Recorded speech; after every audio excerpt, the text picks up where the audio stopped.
Don't get any better than this. A perfect day at Soldier Field as the Bears have come home to play the Indianapolis Colts. The big ball yard on Lake Michigan sold out again to watch the hottest team in pro football.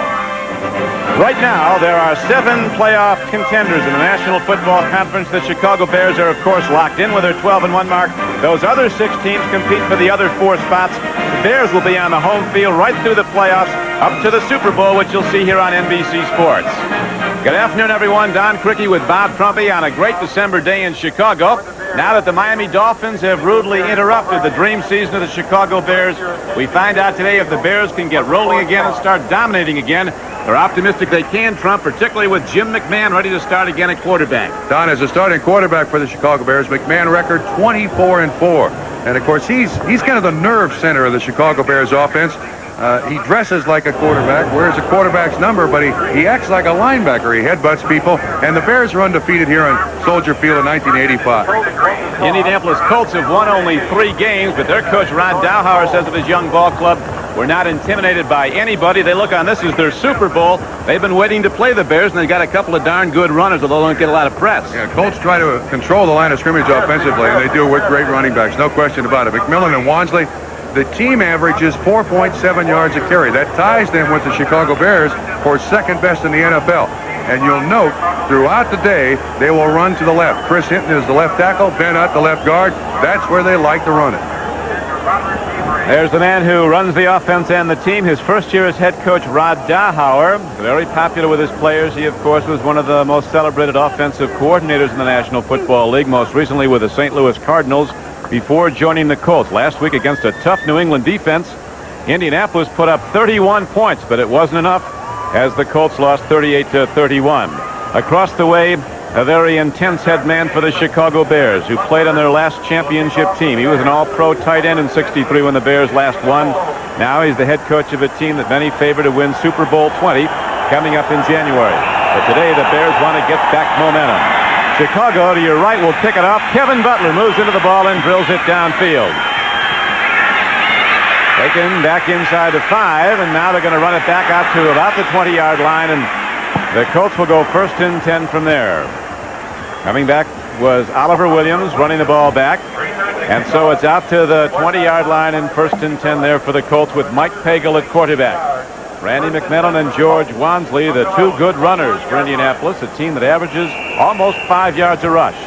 Colt offense is picked up with the return of wide receiver Matt Bouza. The best offensive lineman from nearby Northwestern is Chris Hinton, number 75. The Colts will run left a lot behind him. Donaldson will stand out at center. Just across the 20 they have the ball position. 1st and 10 now for Indianapolis.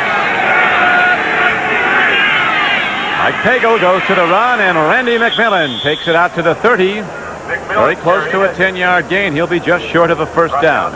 The number 1 defense in the National Football League is that of the Chicago Bears, with Hampton, McMichael, rookie William Perry, and sacker Richard Dent across the front. Linebackers big and very fast to Otis Wilson, Mike Singletary, and Wilbur Marshall. Secondary, beat around Gary Fensick, the veteran free safety. Now dropping to throw on 2nd and 1. The ball is tipped and it'll go incomplete. Mike Pagel working hard to get at the free ball as it was up for grabs. McMichael got a hand on it. He's having a terrific season for the Bears. Don, a comment. You mentioned the intensity of one Mike Ditka, the head coach of the Chicago Bears. Last time these 2 teams met, the Colts beat the Bears. Mike Ditka broke his hand. And it's been 7 games since the Chicago Bears beat the Colts, both at Indianapolis and Baltimore. Ditka said nobody's perfect, and we proved that against Miami. Now let's see what we do the rest of the way. He said we're going to get it right back to where it was. So moving early. Here's another run. This is going to be good for a 1st down and more. Powerful George Wansley breaks into open field. It's a foot race now. Doerson gets him, but not till he gets down to the 30-yard line. The Chicago Bears, so Wansley, who seemingly was down when he turned the corner, with excellent balance, gets ahead for a 32-yard gain. One of the interesting things about George Wansley, his hero, is none other than Walter Payton. This is a good trap block up front. You even see Randy McMillan making a good play, a good lead block. But I think George Wansley wants to show off to Walter Payton. Of course, he wears his number. Talking to the Colt coaches from before the game, they said building something early is very important. Colts want to build momentum as the game gets on. They don't want to fall behind early. Then they might be gone. They can stay with the Bears for a while. They could get better. Now they go to the run again, but this time Chicago shuts it down. Dorison came up, the strong safety. He made a hit. Don, your point is well taken about points early or positive things early for the Colts. This team is 3-10. They're not going to the playoffs. Some of these guys are playing for new contracts. Very difficult for a coaching staff to get a team up when they're 3-10 and going nowhere. It's equally as difficult to get a team that's going to the playoffs and has got 2 more weeks to wait before they start in the Chicago Bears. Dahauer checking the play sheet. He had like the one that Wansley ripped off for the biggest gainer of this season for Indianapolis. Pagel, timing pattern, has a tight end. Moving out with the ball is Pat Beach, and he's down to the 25-yard line. On a 2nd and 10 play, Pat Beach gets ahead for very close to a first down. He'll be just short of it. Cornerback Leslie Frazier knocked him out of bounds for Chicago. I think we better get used to that today. Very short drops by the quarterback. That's something that Dan Marino last week did for Miami and got the job done. I'd be very surprised to see the Indianapolis Colts set up and really go deep on a very consistent basis. 3rd down and less than a yard now for Indianapolis. The ball just inside the Chicago 25-yard line. High set in the backfield. Deep back is Wansley. He gets the ball. Going behind Hinton and up. Wansley is inside the 25 and has a first down for Indianapolis. Dan Hampton knocked him down, but the Colts moving right along. 4.7 yards a rush this Indianapolis Colts team averages per game, and when they need tough yardage, they go right behind the graduate of Northwestern, Chris Hinton. He was a Pro Bowler at guard. And he's out. He can fire out. He's trying to get a shot on Singletary. Singletary kind of gets the best of him there. Samurai Warrior, Singletary is called here in Chicago. The hub of the defense, Mike Singletary, in his 5th year from Baylor. He's the leading rushing teams. We have 2 of them matched today. First down and 10 Indianapolis. There's no score in the first quarter. Pago's looking at Capers, guns to him on the run, and he loses the ball at the 8-yard line. Excellent throw by Mike Pagel off the rollout right on the hands of Capers, but Pensick was there also. It really was a eminently catchable ball. Sure was. Little slant pass, and I think what happened, Capers looks back and doesn't recognize where the quarterback is, but Pensick knows where his chin is, doesn't he? That was a big hit, and that's one thing this Chicago Bear defense has had throughout its history. Great hitters on their defense. Pensick is one of those. 8th play of the drive coming up now. 2nd down and 10 Indianapolis. Randy McMillan breaks the crust for the moment, gets inside the 20-yard line. William Perry, who did not have a tackle against the Dolphins, made that one. Hinton once again was the key blocker. A gain of 4. That offensive left tackle was kind of screening off linebackers. Watch the reach out by William Perry. He got handled last week by Stevenson, the center of Miami. He's got another tough center today in Ray Donaldson. 3rd down now for Indianapolis. 3rd and 6. Loop throw. Albert Bentley has it. And he's got a first down and very nearly 6 as he's down to the 3-yard line. So another good throw by Mike Pagel, and all of a sudden the Colts, who in the local papers were a 20-point underdog coming in, are challenging for the first score of the game. 16-yard pickup. This is well thrown by Pagel. You can see the linebacker in coverage, Wilson. Bentley just rushes right by him. Good time. Another 3-step drop. Colts being very conservative here, not really subjecting their quarterback to that fierce Chicago pass rush. Mike Pagel, as you know, Trump, a very dangerous runner, the Indianapolis quarterback. First down and goal. Here's Pagel on the sprint out. Guns it down to the 1-yard line. Tight end Mark Boyer got it. Rookie from Southern California, Wilbur Marshall, was with him, but now with 3 downs, the Colts are at point-blank range. Bengals, your old club, Trump, with a 2-pointer, a safety. Well, you got to get it somehow. You might as well get it with a safety. Get the ball back shortly on a free kick. Mike Pagel's put the ball up 5 times now, has completed 3 for 27 yards. It's second down and goal for Indianapolis at the 1-yard line of Chicago. They weren't expecting this at Soldier Field. 12-1 Bears, a prohibitive favorite, trying to hold the Colts out of the end zone. Wansley didn't get there. George Wansley ran into Otis Wilson. And so it'll be 3rd and goal now for Indianapolis. Down here against a defense that is so active like the Chicago Bears, you really don't have a good choice, Don. You can't run at them because they have such great size up the middle, and they're so quick, they're very difficult to run around. And I think this is 2-down area for the Indianapolis Colts. Well, they set up with Randy McMillan, a line behind his quarterback. He gets a pitch back, and McMillan's going to be knocked down for a loss on a Pro Bowl play by free safety Gary Fensick. So Chicago delivers some big hits at the goal line and keeps the Colts out. Now Indianapolis sends out its field goal unit with Raul Alegre ready to try for 3. A lot of people would question a call like that running wide. Shortest distance between 2 points, a straight line. You can see that Fensick is there to support right at the outset. And that's the respect I think Indianapolis has for the Chicago Bear defensive front 5 or 6. Ron Stark is the holder. Alegre very accurate in close. He's had some trouble with his long distance hits this year. Here's the field goal try up. Hits the upright. It's no good. So a major disappointment for this young Indianapolis team as they take the ball right through the Chicago Bears, get down close, can't get it in, and then blow a point-blank field goal. It's 0-0 when we come back.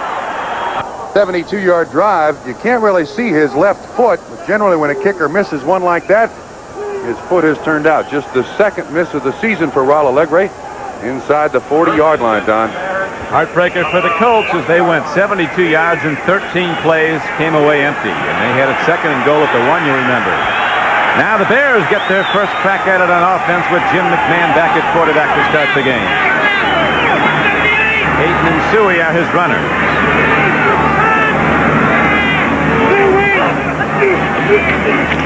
Walter Payton. Donnell Thompson, number 99, came up. Johnny Cooks was with him, a linebacker, and there's very little gain on the play for Chicago. Bears with McMahon, Peyton and Suey in the backfield. Super fast Willie Gault and Ken Marjoram are the wide receivers. Emery Moorhead the tight end. Offensive line, Bear coaches say there's no tackle in the league playing better than Covert at the left side. Hilgenberg having a big year at center for Chicago. Chicago Bears start more number 1 draft choices than any team in the National Football League. They start 9 on offense and defense. A total of 9. Gain of just 2 by Peyton, so it's 2nd down and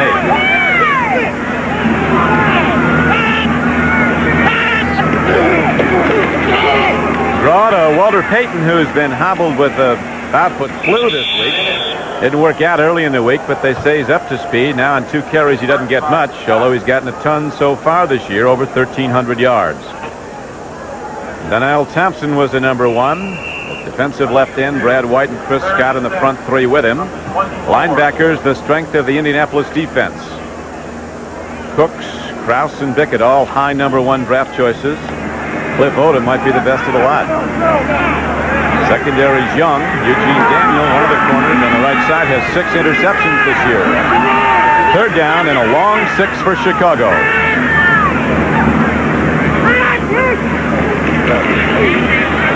Jim McMahon's going to take it himself. There's a penalty marker down, however, as McMahon has an open track. He's across the 40 and out to the 45-yard line. See if there was a holding call, though, against Chicago on the play. The penalty marker was down in the Bears' backfield. A 21-yard run by Jim McMahon, who is a standout runner. Averages over 5 yards a run. And holding is the signal, so Trump, it all comes back. Yeah, interesting about Walter Payton.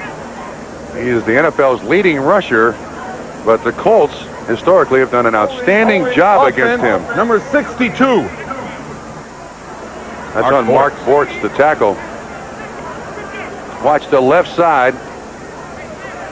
Mark Bortz, number 62. A lot of times it's not really grabbing, it's just the position of the hands. As he moves out of the picture, you can't really see it. But to continue my thought on Walter Payton against the Colts are just unbelievable. 11 carries, 4 yards coming into this game.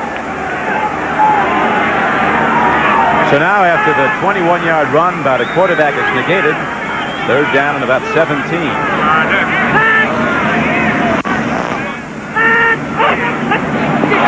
Colts might have left early. A quick pitch up the middle. Dennis Gentry runs with the ball and very well as he's into open field, and Gentry's out to the 44-yard line.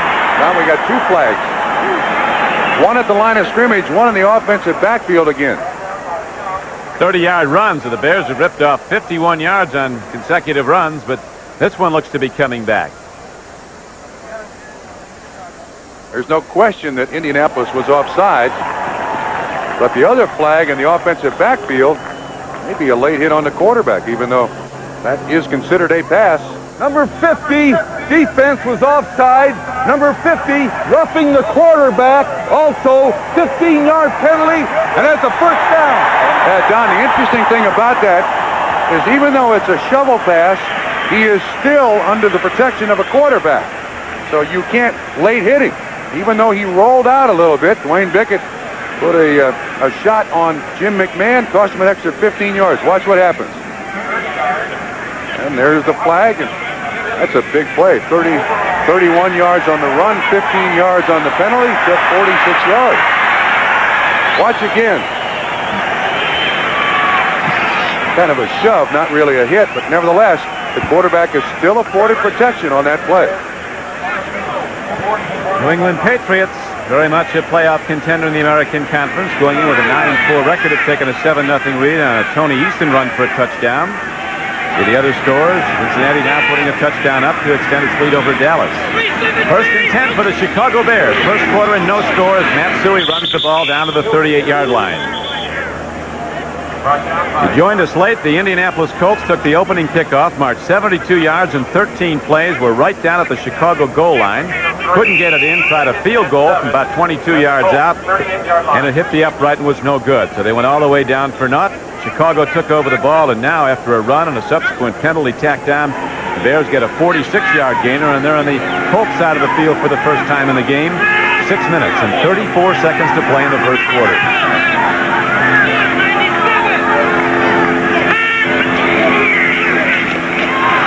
Walter Payton waits for the blocking to develop, and he runs it down to the 35-yard line of Indianapolis. Second down and 7 carry. There is a player missing from the lineup for the Chicago Bears. Dennis McKinnon is out with the pulled hamstring. Ken Marjoram is his replacement. Interesting thing I like about this time, Walter Payton has never had a Pro Bowl offensive lineman in front of him. Never. This year he's probably going to have 2, Hilkenberg and Colbert, but he's gotten an awful lot of yards by himself. Gained over 1,300 yards coming into this game this season. 5.2 yards per carry average. Leads the team in receptions with 42, does Walter Payton. Pitch back to Suhey. He's caught from behind. A fine defensive play. Dwayne Bickett, misfired earlier, makes the stop. The #1 draft choice from Southern California. The Bear coaches looking at him on film, so this guy's going to be a real force. Yeah. He is already. Came on a blitz there. Walter Payton was the lead blocker, and Bickett just kind of crushed Walter Payton and made the tackle. So now the Bears drive stalls, and they're going to punt the ball downfield as Robbie Martin goes back for Indianapolis. A great day in Chicago 45 years ago today. The Bears scored their 73-0 championship game win. Many of those Bears from that great team are here today. Chicago's not won the NFL title since '63. Robbie Martin, the punt returner for Indianapolis. Too much time? The 30-second clock has expired, and no real damage to the Chicago Bears.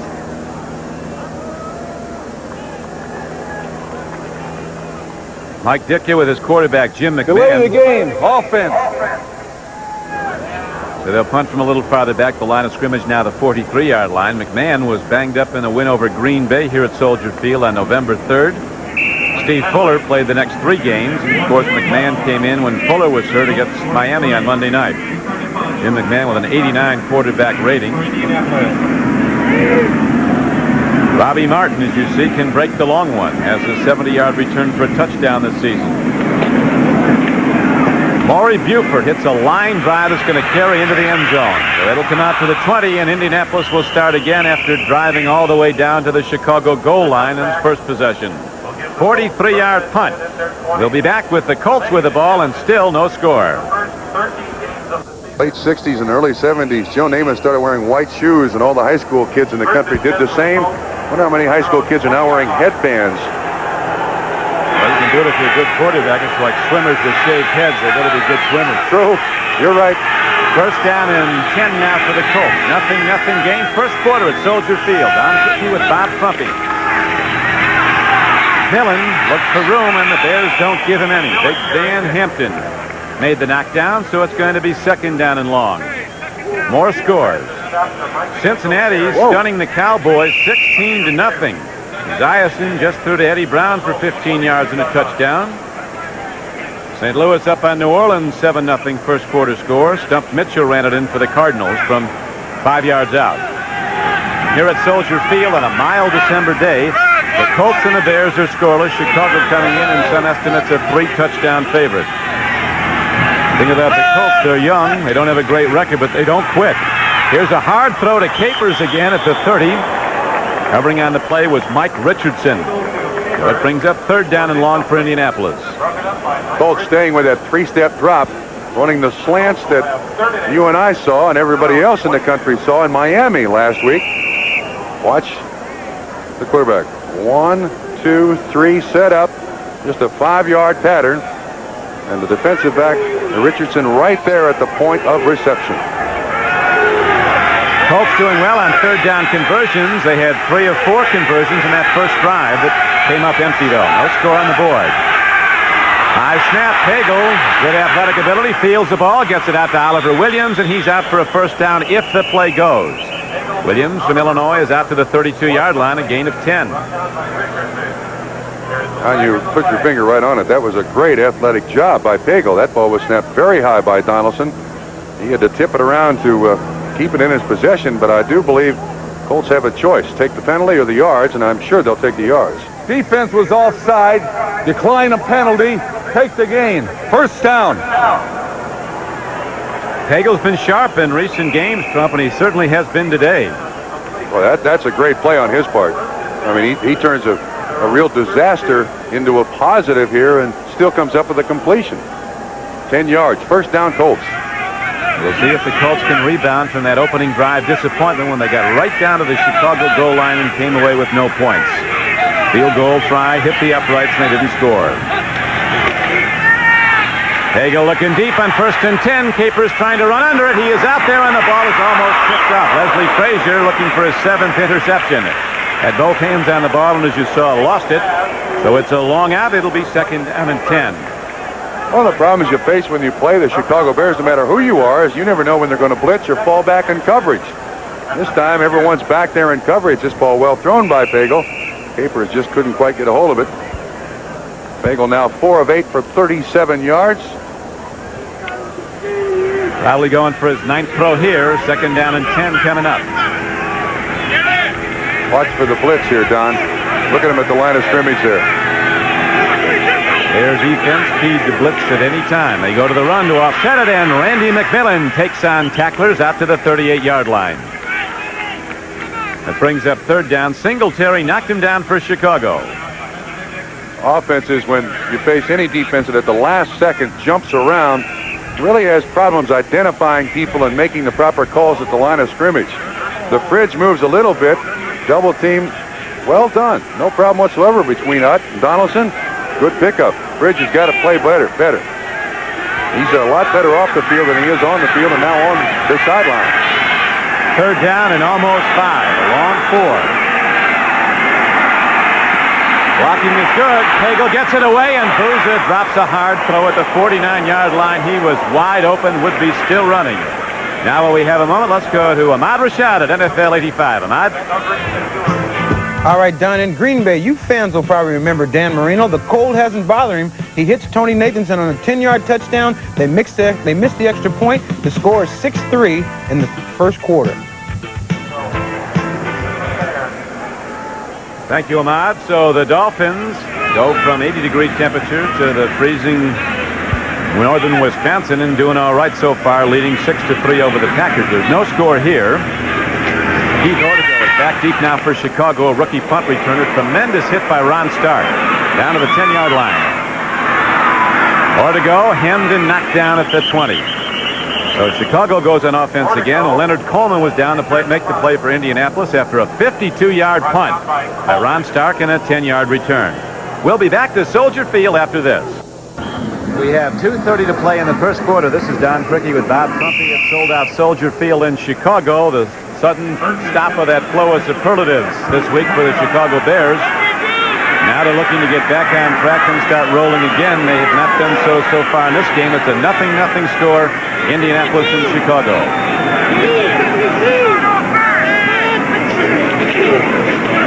McMahon, a quick out. Going for the ball was Marjoram. It'll be 2nd down and 10. The coaches, Trump was saying, the Bear coaches, it was really kind of nice coming back from Miami. You could get your parking place and didn't have to step over cameramen in the training room. Yeah, this team has certainly got an awful lot of attention in 1985, but if they have a consistent problem, Don, it's scoring in the first quarter. They're 12-1 and have scored 61 points and allowed 44. The Colts are 3-10 and they've scored 51 points and allowed 74. Right now, none at all up as Jim McMahon takes a deep drop and goes to Emery Moorhead with a fine play out to the 44-yard line of Chicago. So the Bears hit a big play, get a 24-yard gain and a first down. Rookie Anthony Young made the tackle, but Emery Moorhead makes the big play for Chicago. Last week against the Miami Dolphins, Moorhead was a big receiver for Jim McMahon and Steve Fuller. This is an outstanding catch. Running full speed, stretches his arms up. That was really nice. Cliff Odom, it looked like, had him in coverage, and then I think it was Anthony Young who finally made the hit. Linebacker coverage on the tight end. Jim McMahon has now completed 2 of 3 for 54 yards for the Bears. Looking for another long ball. He's going to Willie Gault. Incomplete at the 13-yard line. Close.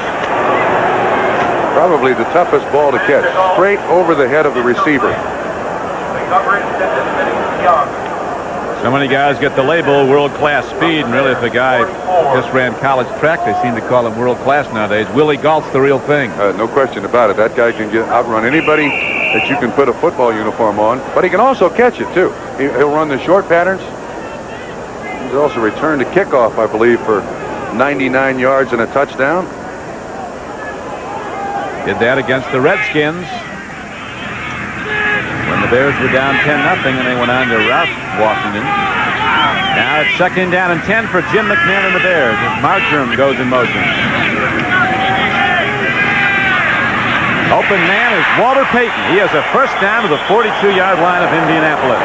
Tate Randall knocked him down. McMahon looking real sharp. That was good for 14 yards.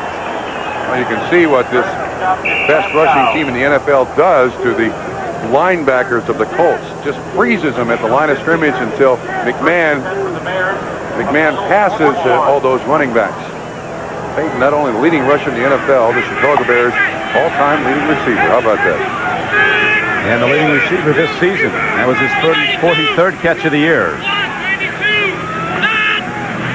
Bears going from the eye on first down. Walter Payton takes on tacklers again and gets to the 35-yard line of the Colts. A gain of about 7 yards on the play. Cliff Odom, leading tackler for the Colts, knocked him down. This guy's a player. Cliff Odom, in 9 of the 13 games that the Colts have played, has had more than 10 tackles. 16 last week against the Patriots, as you see there. This guy is a player and is the only non-first-round draft choice of their 4 linebackers. He was originally drafted in the 3rd round by Cleveland, was waived. The Raiders picked him up. Colts actually got him as a free agent. Not just their leading tackler, he's their leader on the field and off. Cliff Odom, always intense. Ready to make the big hit. Right now, Jim McMahon on a quick timing pattern hits it out to Willie Gault. He turns up for a first down for Chicago. Inside the 30-yard line of Indianapolis, Preston Davis made the knockdown. And that's going to do it for the first quarter. After the first 15 minutes, we see the Bears driving, but still no score up. We've been waiting a long time, though, for a championship team in Chicago, not since 1963. Chicago Bears right now at their 12-1 record, looking to get back on track after the upset loss at Miami. Dolphin offense really shocked the Chicago defense, which had been just about impenetrable So the Dolphins scored on their first 5 possessions Monday night and built up a 31-10 halftime lead. There's a psychological pickup for the Colts, wouldn't you agree? No question. The Colts not allowing a touchdown in the first quarter. That's been a problem for them. Right now, though, as we open the second quarter, McMahon and the Bears are driving. First down and 10. 28-yard line of Indianapolis. Walter Payton gets a nice block from Bortz. And then a good defensive play by Indianapolis. Coming across to make the play was Eugene Daniels. Oh. Bengals laying waste to the Cowboys. At Cincinnati, it's 22-0. James Brooks just ran 27 yards for a Bengal touchdown. My goodness gracious. You weren't ready for that. No, neither were the Dallas Cowboys. First time Dallas has ever played in Cincinnati. You think it was the first professional football game ever played there. This telecast is presented by authority of the National Football League. It's intended for the private use of our audience. Any rebroadcast or other use of this telecast without the express written consent of the Chicago Bears and the National Football League is prohibited. Second down, a long 8 for Jim McMahon and the Bears. Marjoram in the end zone, and he is screened away from the ball by linebacker Barry Krause, who claims he was impeded, but it had interception. I think he's right, although Marjoram had a clean play on the ball, and Krause just happened to be there. I tend to agree with Barry Krause. Marjoram crawled right up his back, and of course, now with the new incidental contact rule, maybe that's why they didn't throw the flag, because Krause was not looking back for the football. Marjoram didn't get the ball, but he gets in a Krause's face mask. Yes, he did. So the Bears come up with third down and 8. Ball positioned at the 26-yard line of Indianapolis. We're early in the second quarter, and there's no score.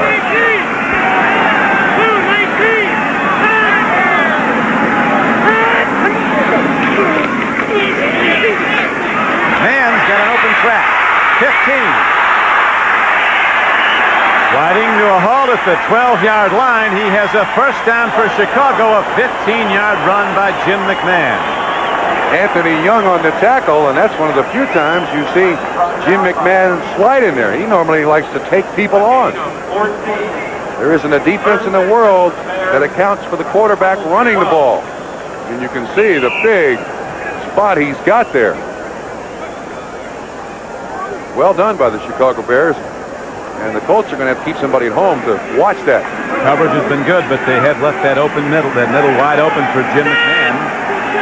Quarterback who's undergone 2 knee operations, so they don't like him running, but that time he had no alternative, and he turned in a first down run.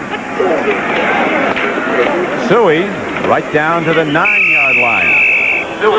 Jim McMahon said the other day, Trump, being the backup quarterback to me has got to be the best backup job in the NFL, because the amount of time I spend down, you get to play as much as I do. Yeah, he has certainly been hurt. Last year, his injuries were serious. Had a broken hand, had a lacerated kidney. And there's Steve Fuller on the sideline right now. He's with a bad ankle and a bad knee. I like to think about McMahon. He said, I've had my picture on the cover of Sports Illustrated, Sport Magazine. I would love to be on the cover of Rolling Stone. Probably get there. Yes. If Harry doesn't get there first. Right now, it's second down for Chicago as you see the ball positioned at the Colt 10. There's no score in the second quarter. Marjoram ran an in pattern, and the ball, as you saw, went out. Eugene Daniels, nearest man to it. Lions up with a field goal by Eddie Murray, and they now trail the Patriots 7-3. Washington, Philadelphia scoreless in the first quarter at Veterans Stadium. Miami holding to a 6-3 lead over the Packers at Green Bay. Jets in Buffalo, 0-0 in the second quarter. And the big surprise of the day, the Cincinnati Bengals routing the Cowboys 22-0 in the first quarter. Don, this is the 12th play of this drive for the Chicago Bears. Very impressive. Third down play coming up. McMahon 4 of 8 for 82 yards. Free play. Dennis Gentry turning upfield. Good defensive hits, but there is a marker down as Gentry is knocked down at about the 8-yard line. Looked like he had room to run, and then he was cut down. Keith Lee came up along with Anthony Young. McMahon's doing an excellent job of drawing the Colts offside. You can hear from our sideline microphone the different inflection in his voice. They go from baritone to tenor, from hut to hut. Defense offside, number 99. 5 yards, third down. Didn't get him the first down, but it gets him close. Third down again. One of the aspects of Walter Payton's game that nobody talks about is his blocking. Look at there. It's the NFL's all-time leading rusher, paying his dues for Dennis Gentry up front.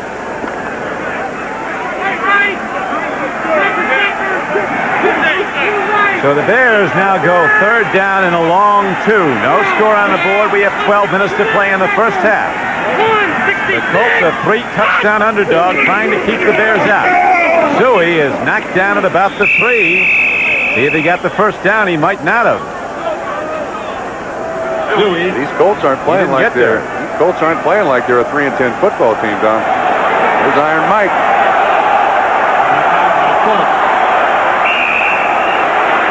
Look at this. They're going to go for the field goal. And 1 at the 3. 66,000 coaches telling Ditka to go for it, but he sends out the field goal unit, and he's got a good kicker in rookie Kevin Butler. Kevin Butler. Steve Fuller is the holder. Bad knee and all. He's out there. 20-yard field goal. 20-yard attempt by Kevin Butler, who's hit 23 of 28 field goals this year, scored 113 points as a rookie. He's up and good, and so with 11 minutes and 3 seconds to play in the first half, the Bears are finally on the board as they've taken a 3-0 lead over Indianapolis. Favored Bears, only a 3-0 leader in the second quarter. Colts are staying tough. Yeah, 18-point spread. That's what it was? The paper said. Yeah, obviously the Colts don't have the same We know opinion. nobody bets, but Obviously the Colts have less of an opinion of the Bears than someone else does in this country. Colts are playing tough, and they do. When you're a 3-10 football team and young, all you want is a chance late in the ball game to win.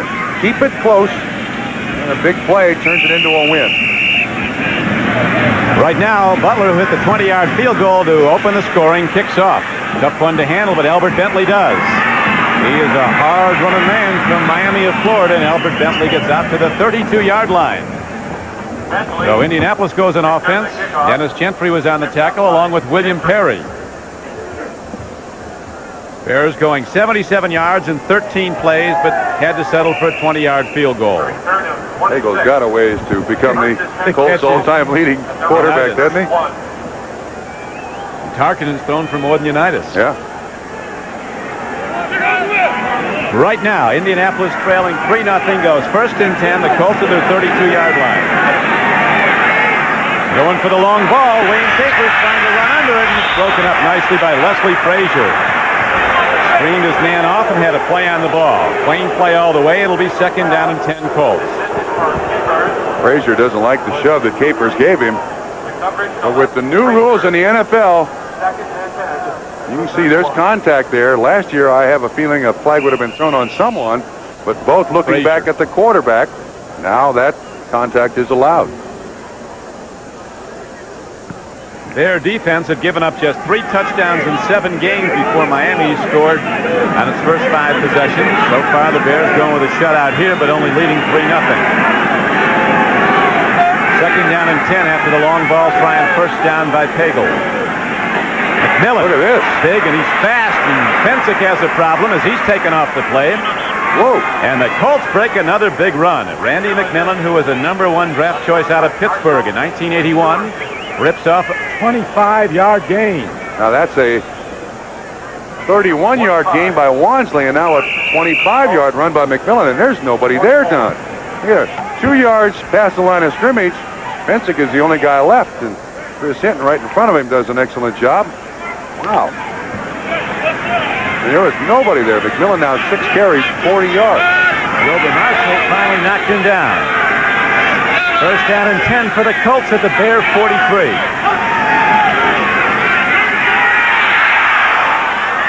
Ball's caught. Matt Booza came down with it. He's ahead for a first down.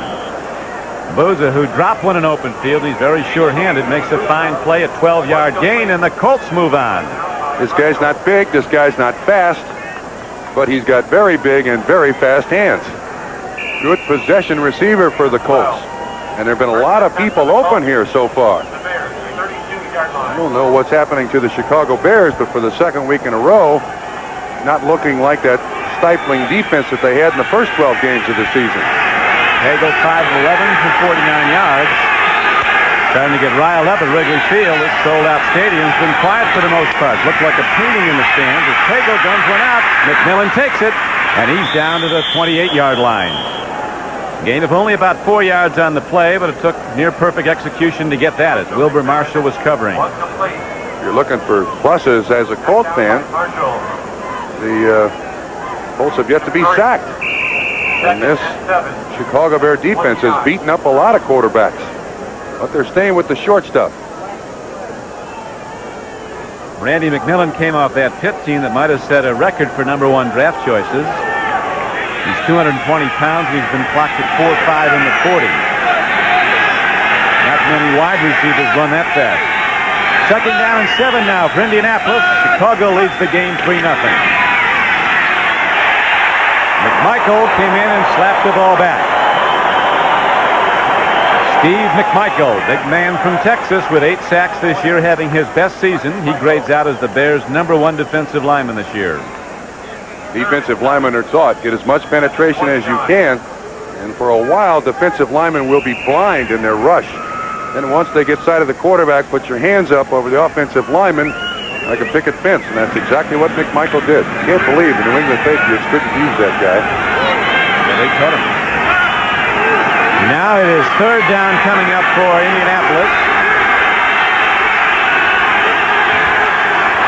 Hagel. Down at the 35-yard line, but there are 2 penalty markers down in the Chicago secondary.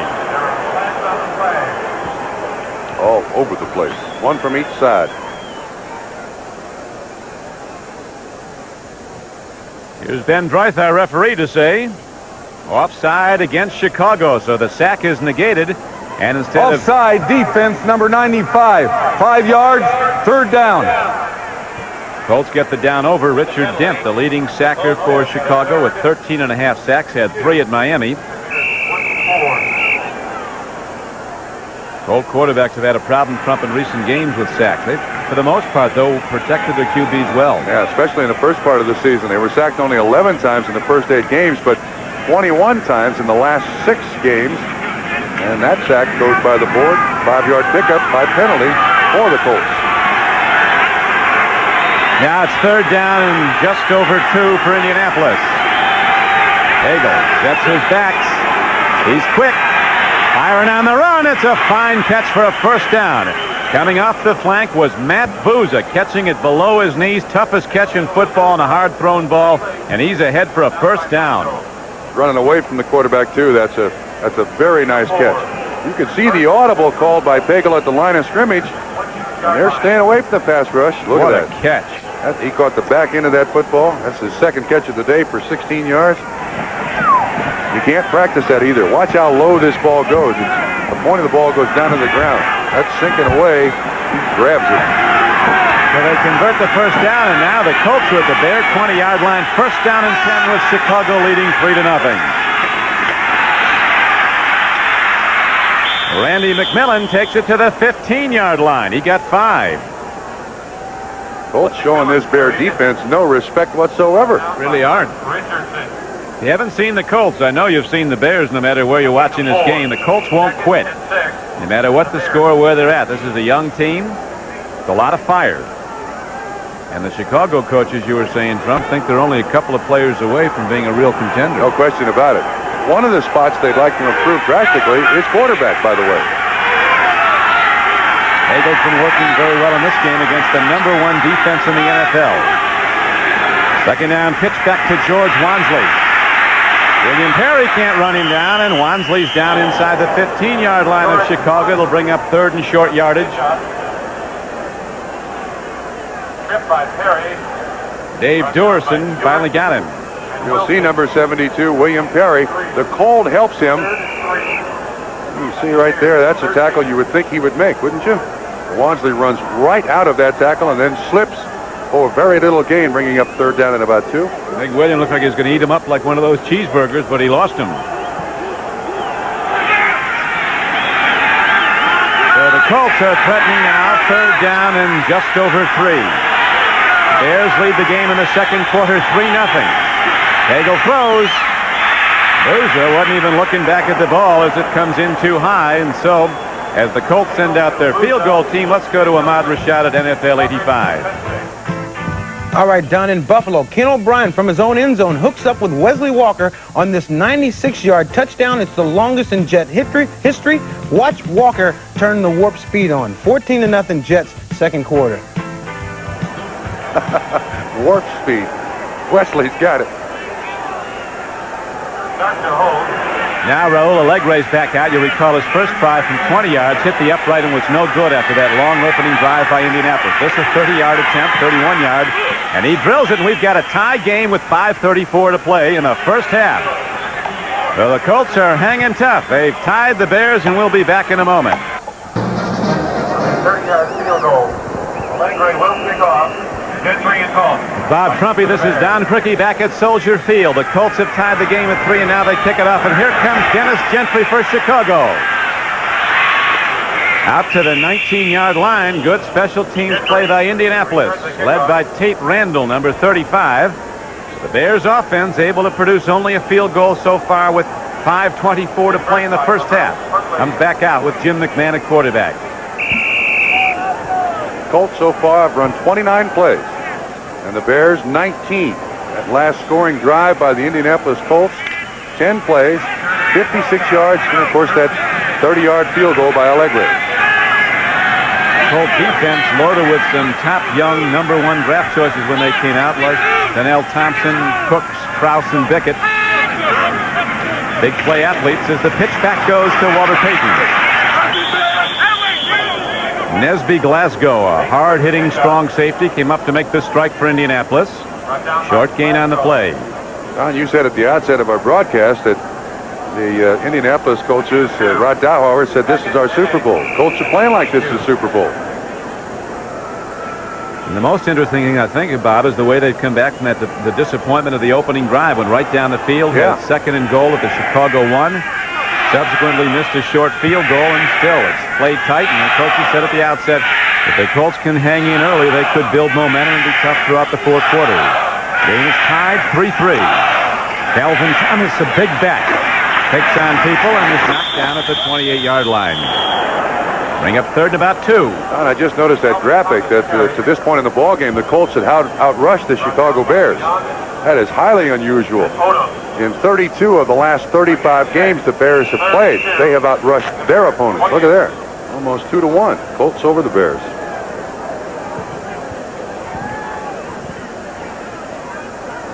Since Dowhower came to Indianapolis, he's released 7 players since game 1 alone. 5 were starters. No job Shakur. Rain Butler got the game ball. He's out of town. So is Curtis Dickey. And Art Schleister. People leaving early look like Willie Broughton. They don't go 110% in practice, Dowhower said. It's going to be goodbye. Have a nice life. Yeah, well. Defense, the encroachment made contact. That's 5 yards, and that's the first down. Here's an answer to, I think, a good trivia question. Name the youngest player playing in the NFL. It's not Bernie Kosar. It's Willie Broughton. He just turned 21.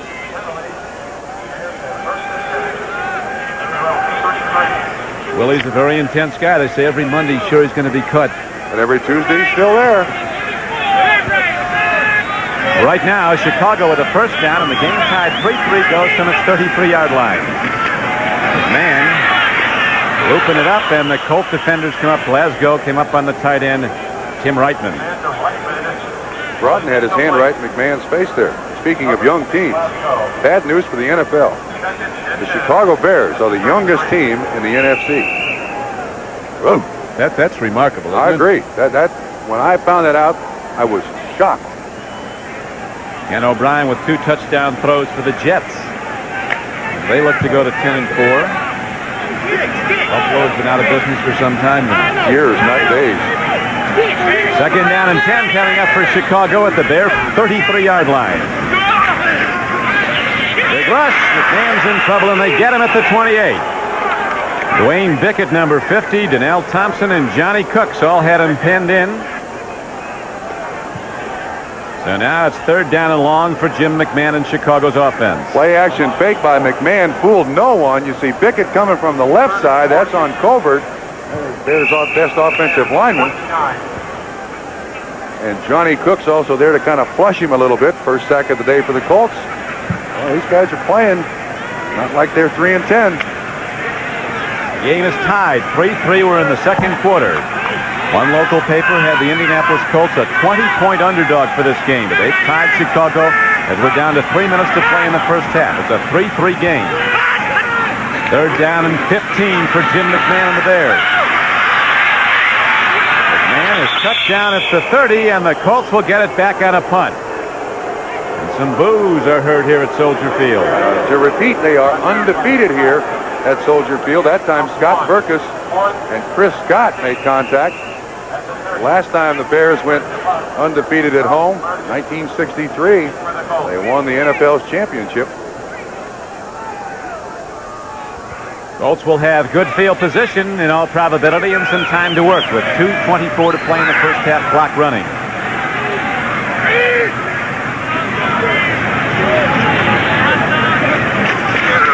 Corey Buford hits the ball downfield. Robbie Martin's going to take it at his 36. Out of bounds at the 42-yard line as the game clock's down to 2:05 to play in the first half, and the score is still Bears 3 and the Colts 3. Jim McMahon, the hungriest Bear of all, can have the ball right now. We're not a company. Your field on an unusually mild December day on the shores of Lake Michigan, and an unusually surprising score-up. The underdog Indianapolis Colts hanging tough. They've tied the Bears through almost 2 quarters of play. It's a 3-3 game. Now with 2:05 to go in the first half, the Colts have the ball back with Mike Pagel at quarterback. Played very well.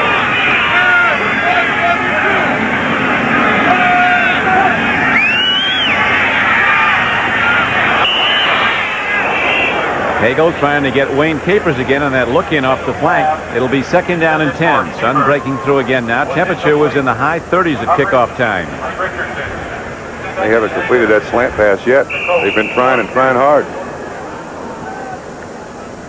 You've got to be doubling up on Booz at this point. He's got some nice balls. I don't blame him. Yeah, he's excellent receiver. Great hands. Mike Pagel now 7 for 16 throwing the ball for 56 yards. There have been no interceptions in the game. No fumbles. McMillan again breaks the crust behind good blocking from Ben Up, the left guard, and Chris Hinton, the left tackle. 2 minutes to play in the first half. Raul Alegre Trump with an unusual looking get-up on over there. Yeah, he's got sweatpants, and it appears on his right foot, which is his kicking foot. He has a weighted shoe that he wears around. The galoshes there. Of course, the Colts used to playing indoors. Stay comfortable any way you can. Just adds to the mystique of all these kickers. Colts practice outdoors all week in Indianapolis. Bears practice indoors all week. NFL 85 coming up at halftime as the Colts look to go to halftime as the leader. The game is tied 3-3. 1:58 to play in the first half. Pagel swings it out. Nobody's there. Fensick was the closest to it. Penalty marker down in the Indianapolis backfield. Late hit. I think they got Otis Wilson, 55. Getting Pagel late. Personal foul, roughing the quarterback, number 50. That's 15 and a first down. They called it on Mike Singletary. I think it was Otis Wilson. Anyway, somebody hit the quarterback, and it's another 15-yard penalty and an automatic first down for the Indianapolis Colts. Wow. That is a big play with 1:54 to go in the first half. So the Colts get it inside the 35-yard line of Chicago. It was Mike Singletary. He doesn't blitz that often. Generally, it's Wilson, Singletary, and everybody else. But, Wilson and Marshall and everybody else. But Singletary stays at home. Maybe that's why he hit him. He doesn't blitz that much. The Colts have first and 10. The Bears, 36. I know one thing, Trump. Halftime in the Bears locker room will not be filled with a lot of idle chit-chat. Well, Ditka There'll broke be a lot of laughing and scratching a nerve. Yeah, Ditka broke his hand the last time these two teams met. And held up his good hand the next time and said, win one for lefty. Yes, win one for lefty. First down and 10, Colts. End up to McMillan, who dives inside to the 33-yard line. Got ahead for a gain of about 3. Singletary made the stop. The clock runs with 1:42 to play. First half. Interesting choice of plays there by the Colts.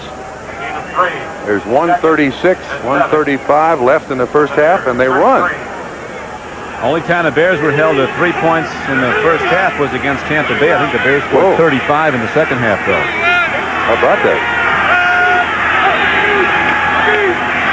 Flea flicker. Long ball downfield, and it's not near anybody. He's running a fly pattern. William Perry was putting the heat on. Tell you what, when this kid, William Perry, throws a quarterback to the ground, he is thrown. He looks like a baggie on Mike Bagel. To McMillan, you see Perry with his bull rush get by Utt. Watch, look at that. Boy, it just crumbles his legs. Defensive coordinator Buddy Ryan, he doesn't sweet-talk those Bears either on the sideline. I think he probably had some words for Williams. You know what else he does? He posts the grades of every player for the rest of the team to see on a weekly basis. Colts 5 for 7, converting third downs. They've done well. Now they have a 3rd and 8. Go to the run, end around, Wayne Capers. Perry's taken off the play. Capers gets free, but not for very long, and that was a lot of running east and west, and got a loss of about 7 yards. There was also a clip that nobody called. Dan Hampton, number 99, was clipped right at the end of that play. No flag was thrown at all. That's a loss of 4 yards. Animal, they call him.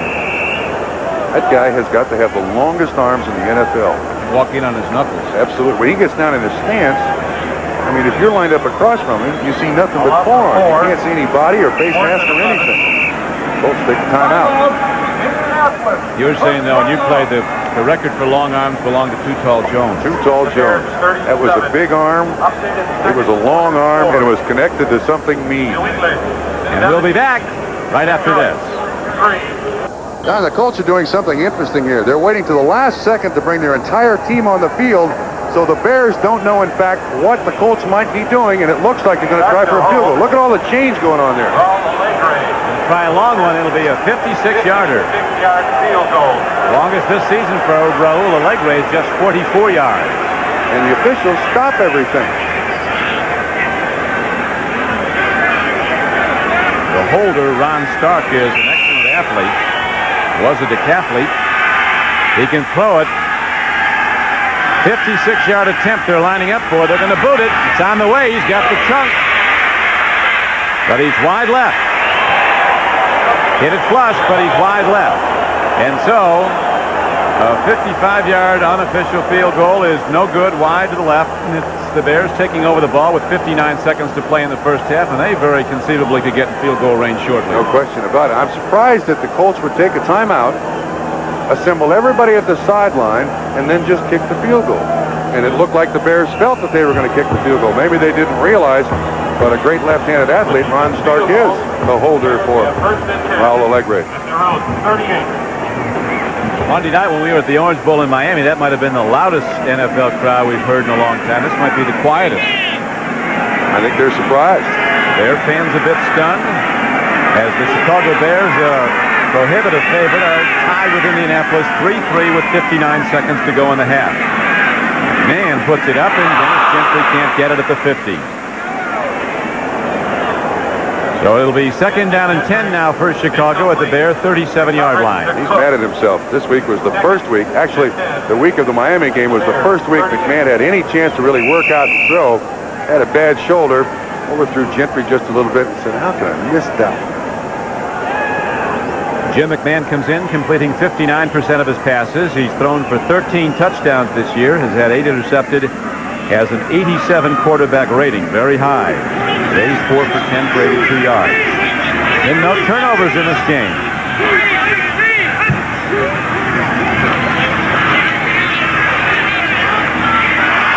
Arjun can't hold it at the 50. So it'll be 3rd down and 10 now for Chicago. I think that's overthrown once again, Don, ever so slightly. But you can see the rustiness, I believe, in Jim McMahon. Those numbers are not typical of Jim McMahon. Now, he's mad at himself. He's not mad at Gentry. Sets up well. I think he's mad at himself, not at the receiver. McMahon is a perfectionist. Came in here to Chicago when he was drafted #1 and say that we're going to win because I can't stand losing. Jim McMahon, 24-4 as a starter at quarterback for Chicago. They won 24 and lost 4. I've got to have him the distance to go the distance. McMahon rolling out down at the 41-yard line, way short of a first down on a third down play, so it's 4th down and the Bear offense fails to click again as the first half ticks down. So far in this first half, Bears have done very little offensively. I can think of one big run by Gentry and then that 15-yard penalty on the shovel pass. Other than that, the offense has been stifled. Give credit to the Colt defense. Colts have played a fine game. They came in here planning to play one. They were looking forward to playing Chicago. This is the big game for the Colts. They are now located in an area which for decades has been a hotbed of Chicago Bear fan interest. Indianapolis, before the Colts came to town. Now in the punch for is Maury Buford, and they'll let the clock run out. So the first half is over, and the numbers are up, and surprising ones they are indeed, as the Chicago Bears have been played to a 3-3 standoff by the Colts. The 88 New England last week. Today they've given up just 7 to the Chicago Bears as Allegre kicks off, and Gentry takes it at the 2-yard line for Chicago. Breaks it. Penalty marker down. Allegre misses him, and finally they get him out of bounds. Well, it's a senseless penalty if it's against the Bears. You know why? That was a good 40 yards away from the run, Don.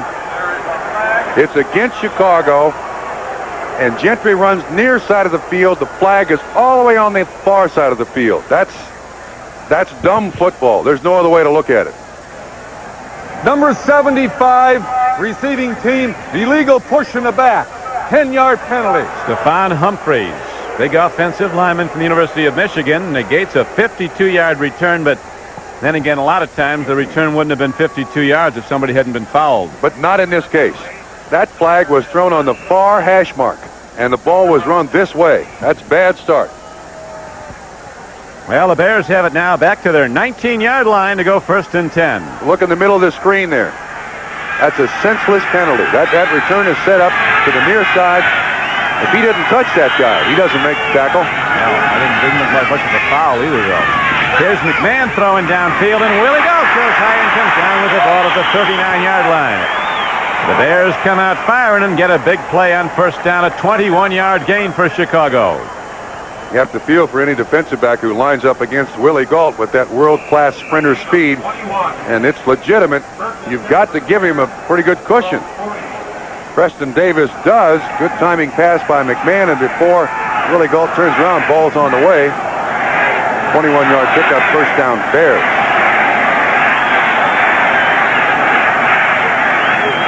Man looking for some more on another 1st down, and again he runs right up the middle of the field, and Jim McMahon is down to the Indianapolis 45-yard line. So he gets 15 yards on the run, and all of a sudden the Bears come out with a couple of big plays. Now here's the freakish nature of the first half. Jim McMahon is the Bears' leading rusher, and they've all come on plays like this. I'm not sure whose responsibility he is, but you see Odom 93, Kraus 55. They're the 2 inside backers. That rush is 4th now for 34 yards, and he leads the Bears in rushing. Indianapolis coverage has been very good, but they have left the open middle field for Jim McMahon to run on when he couldn't find the open receiver. Now McMahon with a timing pattern, a poorly thrown ball. Margarine had no play on it. It'll be 2nd down and 10 for Chicago at the Indianapolis 45-yard line. Margarine from Stanford called on to start today because Dennis McKinnon has a muscle pull. Margarine caught a ton of passes from John Elway when they were both at Stanford. Acrobatic receiver. He's wearing his jersey the way Jim McMahon does. Quarterbacks set the trend on your football team.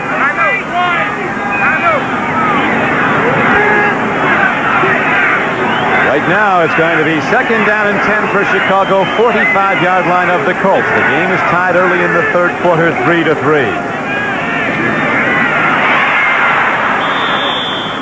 Then Gault off the left flank Turning back at the ball, he looks to just get that step to move on by the defender, but the tackle was made by Eugene Daniel, who's roundly congratulated. McMahon has not thrown the ball particularly well today.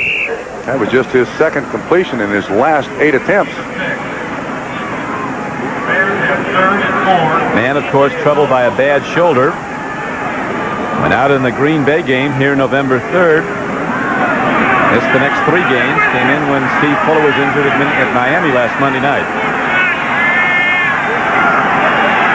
3rd down and almost 5 for Chicago.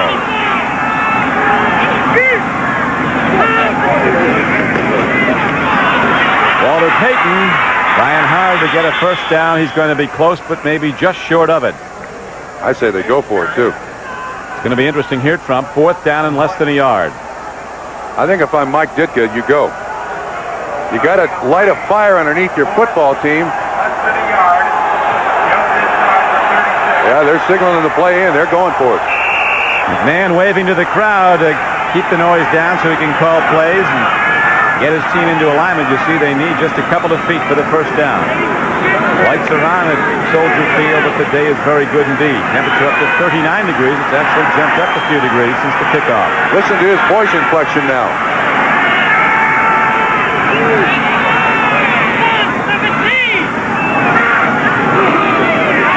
And calls his own number, takes it behind his center, Jay Hilgenberg, and Chicago has a first down inside the 35-yard line of the Colts. A little play like that, Don. Just a 4th down, and the coach shows confidence in the offense. We'll go for it here. Maybe what the Bears need. I thought that McMahon was going to go up there and give it that baritone tenor hut. Look at that. The Colts have done an excellent job. Bears aren't struggling that much offensively. Colts have just shut them down. Right now, it's first down and 10, Chicago. Game tied 3rd quarter, 3-3.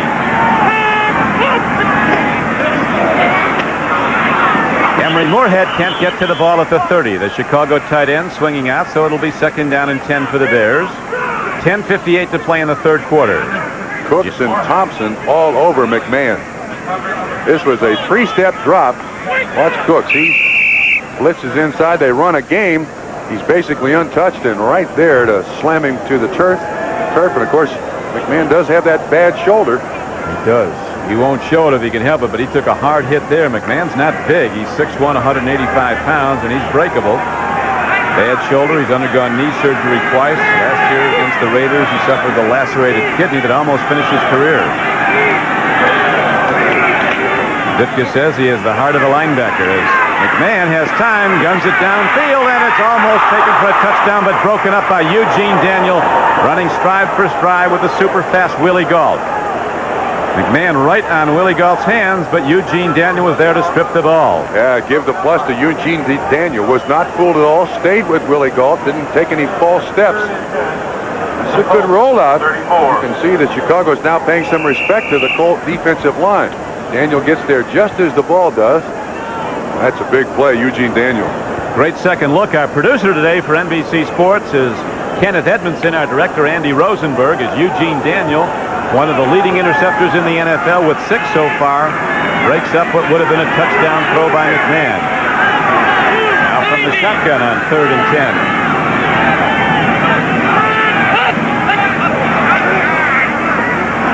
No Blitz flag. is coming. McMahon's got to unload, and he has to duck out of bounds on 3rd down. The coverage was good again.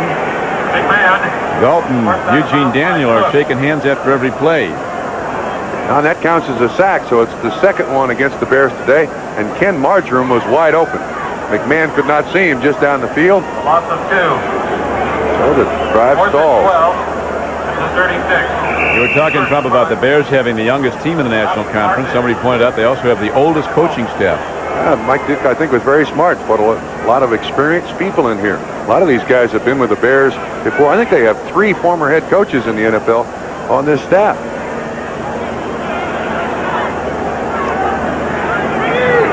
So the Bears coming up empty on that 3rd down. Now will have to punt the ball. Maury Buford in. And he arcs it way down. Looks like it's going to carry in. Oh, no, this is a Now good they're going to punt. rule it was angled out of bounds. inside the 5-yard line. So Maury Buford got it out of bounds inside the 5-yard line, a 33-yard punt, but it was a whole lot better than that. The Colts get the ball. They're pinned in their own end when we come back. The Indianapolis Colts playing a standout game. They're locked in a 3-3 tie with heavily favored Chicago. Third quarter. Now the Colts start out in the second half with the ball for the first time, pinned at their 3-yard line on the laser-accurate punt of Maury Buford.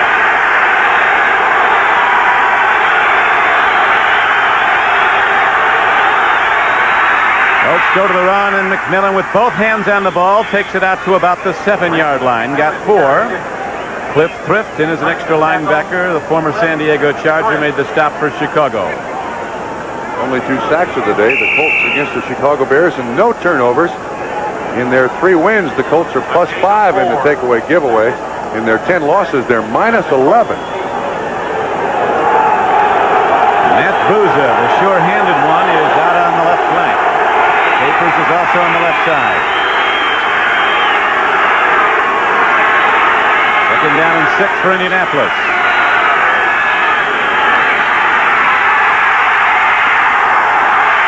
Throwing in the strike on the run. Coming up with the ball is Pat Beach, the tight end of Mike Cagle, his roommate on the road, and it's an 18-yard gain and a first down for the Colts, so they're out of jail, away from their own 3-yard line. This Colt team has not been the least bit impressed with this #1 defense in the NFL that time. Excellent call, rolling out away from the pass rush. And they roll to Richard Dent. He's the fastest defensive lineman that the Chicago Bears have. They roll to him to reduce his speed. You'll see Dent right there, handled by Solt. Cagle squares his shoulders. Good 18-yard pickup for Beach. First down and 10, back to the run. Not much there, as McMillan takes on their defense on the left side. On the first down carry, he got ahead for a couple of yards, out to about the 27. Singletary and Wilbur Marshall were on the stop for Chicago. Game clock ticking. It's down to 9:30 to play in the third quarter. And notice that they really haven't gotten to George Wansley much for quite a while. That first drive, he had that big play, and they've gone away from him. There's Buddy Ryan, the defensive coordinator. Defense has held Baltimore, the Indianapolis Colts, to 3. As it's now second down and 7.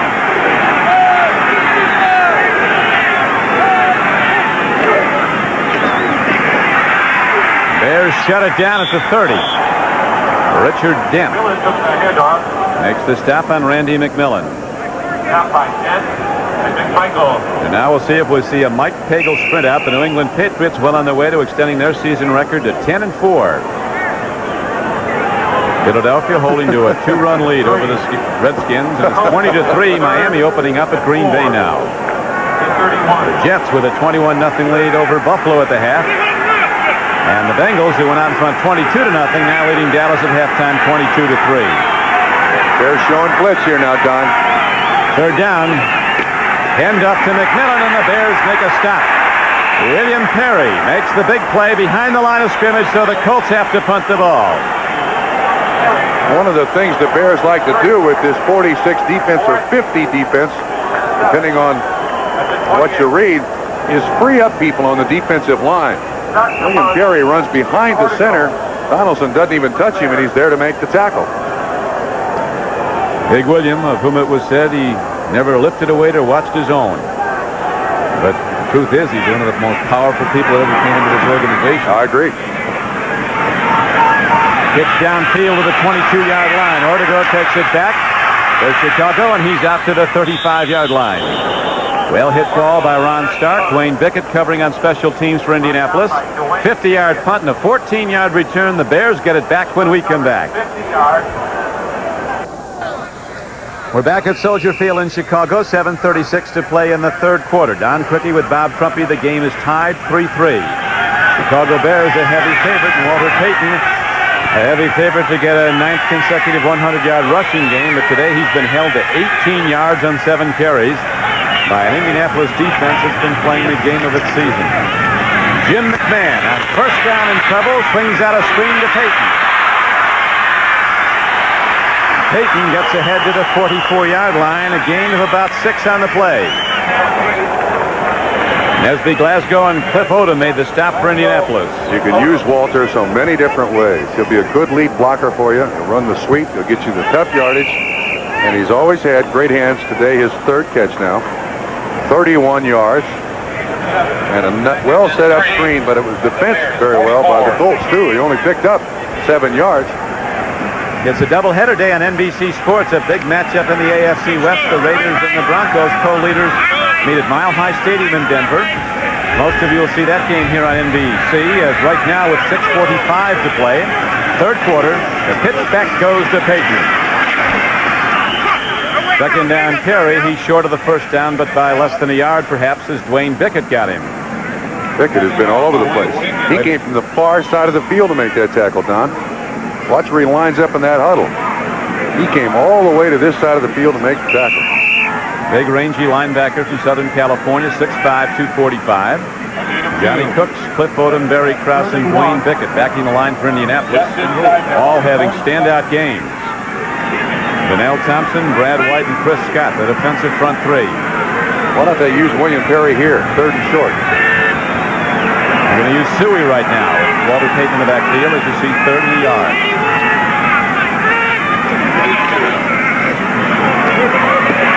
Nicely thrown ball by Jim McMahon to Ken Marjoram, and the Bears are across midfield with a first down. Nesby Glasgow underneath. Timing pass, very, very tough for any defense to stop. I repeat it. I don't think I've seen William Perry in any short yardage situations. He's just on the goal line. Generally, that offense is just about the same, goal line and short yardage. They save him for the scoring zone, huh? And in the end zone 3 times this year. The Bears haven't been in there yet today. The game is tied on a pair of field goals. It's 3-3.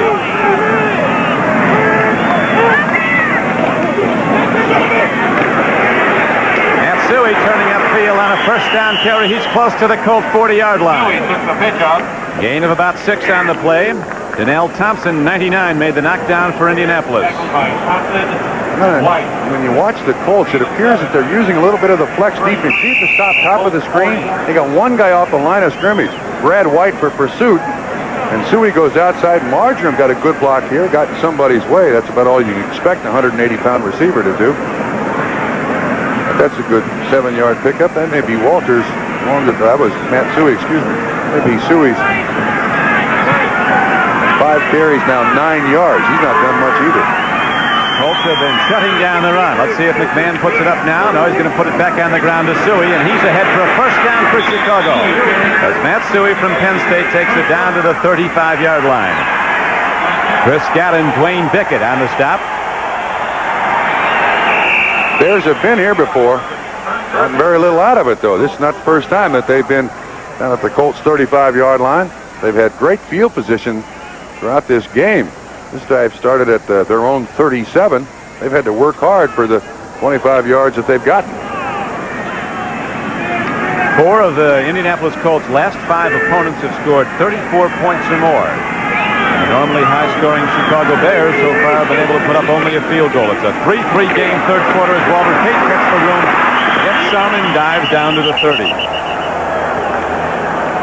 Packers just scored a touchdown. Jim Zorn in at quarterback. Threw to Preston Bernard for 29 yards and a touchdown. It's 20-10.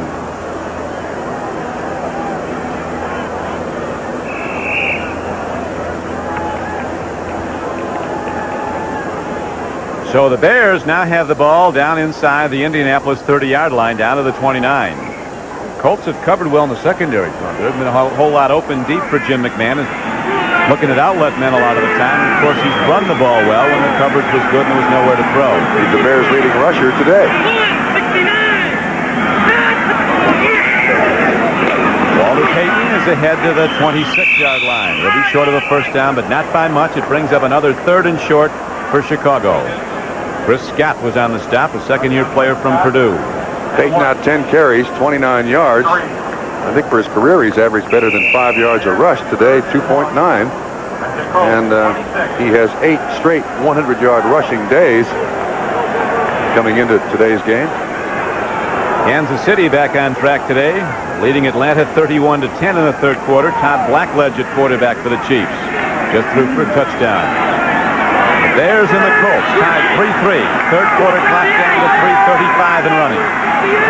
Third down, barely a yard for Chicago.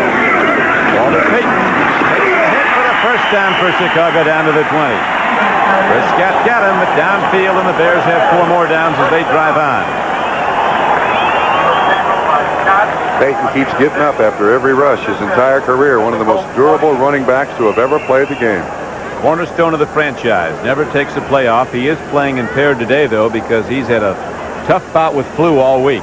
Did a good job by the offensive line of the Chicago Bears, just consuming defensive linemen, not trying to move them, just take them where they'll go. And then Walter Payton, he's the guy who has to read which way to go.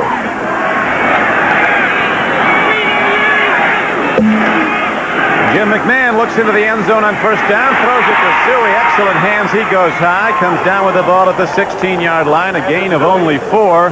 But Suey had to make a very spectacular leap to get that. Preston Davis knocked him down. Looks like the Bears are trying to feature Walter Payton in this drive. Now 9 plays, and Payton's had 4 carries and a catch.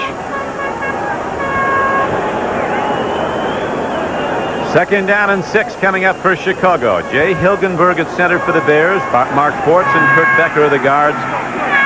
Jim Covert and Keith Van Horn, 2 former #1 draft choices, are the tackles. Emily Moorhead at tight end. Now Reitman's in the game at tight end, set to the right. And throws a bump on the play, but no flag as Margarine was going for the ball inside the 5-yard line.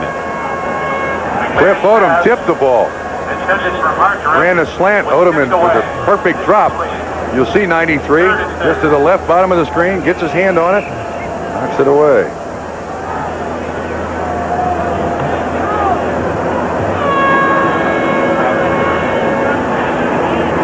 So third down arises now for Chicago at the 16-yard line of Indianapolis. Cliff Odom goes out. Extra defenders for the pass come in.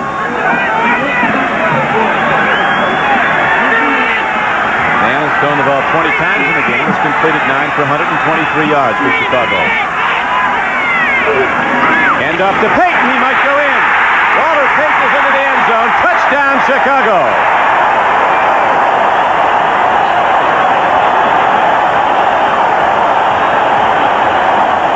16 yards, and the tie is broken as Walter Payton scores his 11th touchdown of this season.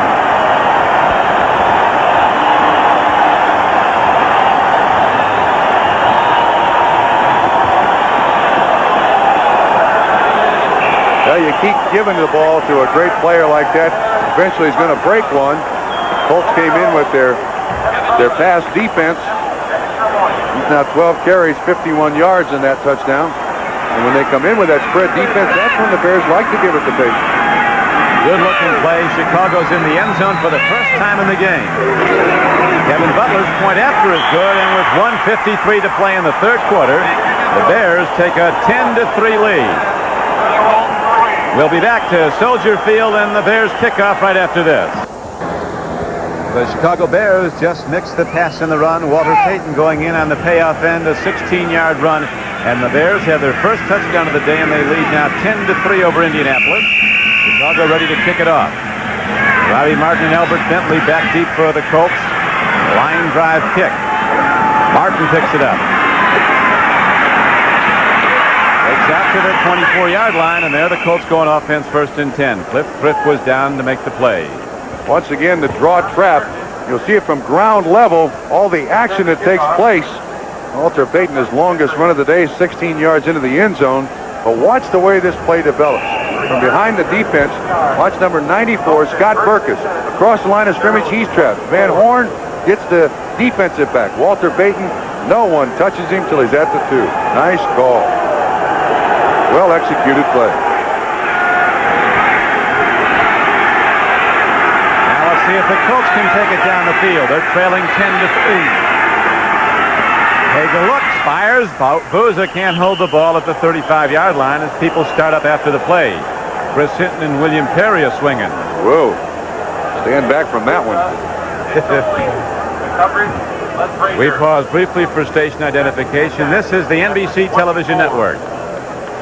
You're watching Channel 17, WTVO Rockford. Chris Hinton doesn't give away much size to William Perry. Hinton comes in at 295.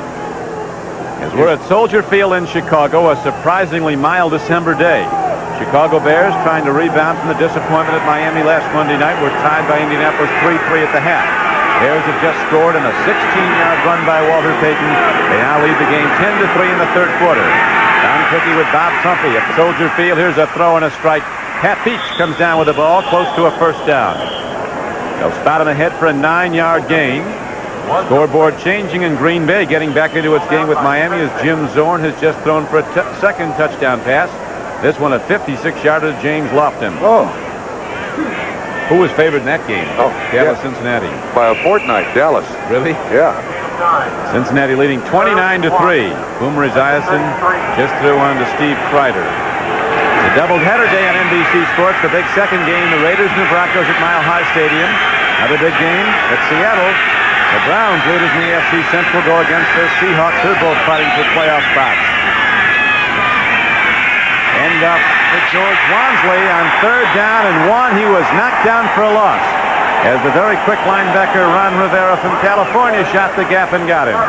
Also an assist to Wilbur Marshall. Rivera did a great job getting him on the ground, but watch Wilbur Marshall right there on the ground, just trips him up ever so little, moves him around, and then help comes Singletary and Rivera. Now the National Football League's all-time leading punter Ron Stark is out to hit the ball for the Colts. Standing back inside his 20. Fumble! Had a rush on there. He does get it away. They're setting up a return. Run is tough. Colts pick up the ball. That's He didn't touch Aaron's. it. He didn't touch it. He didn't touch it. That's Bears. Chicago ball, first and 10 at the 25-yard line. And Don, you hit it right on the head. That is a tough son. A 42-yard punt, almost a disaster. Stark didn't get it cleanly. The receiver did not touch the football. And there's going to be an illegal man downfield against the Colts because it took so long for Stark to punt it. That ball just bounced right out of his hands, didn't it? He shied away from it, really. And there's no reason for Stark not to catch that ball cleanly. But actually, the receiver of the Chicago Bears got very lucky. Keith Artigo lost it in the sun, and then the ball did not bounce to An it. eligible man downfield, 2 men on a kicking team, decline a penalty. First down, Chicago. Watch again. When Artigo looks up for the ball, all of a sudden he loses it. The ball does not make contact with it. And therefore it can't be picked up by the punting team. That is not a free kick. Now watch Stark. This ball is right at him, and he tries to spin it so he's not kicking the laces, and he still gets a 42-yard punt off. Yeah, they had a return set up, didn't have a rush. Then came when he saw him drop it, and he just got it away. And now Chicago, scoring on its last possession, gets the ball again, first and 10.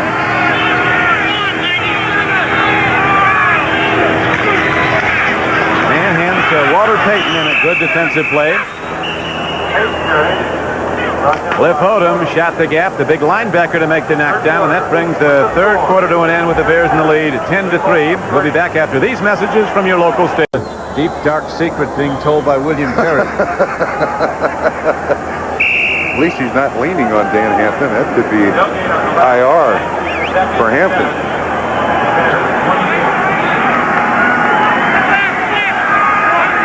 Chicago Bears with a 10-3 lead. Now start the fourth quarter.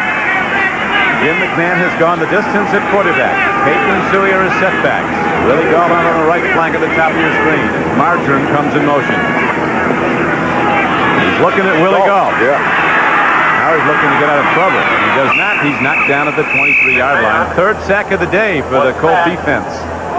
Tell you what, Chicago seems to have gotten well. Byron Smith on the sack in that third quarter. Time of possession for the Chicago Bears was astounding. It was 10-10 to 450 in favor of the Chicago Bears.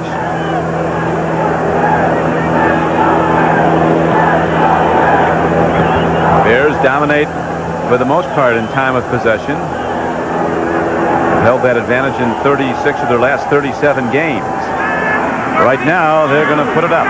3rd down and 12 for Jim McMahon, although we saw on a similar play, went to a pitch to Walter Payton, who's good for a touchdown. And McMahon on the sprint out, another pitch up the middle, and this time they go to Suey, and he's ahead.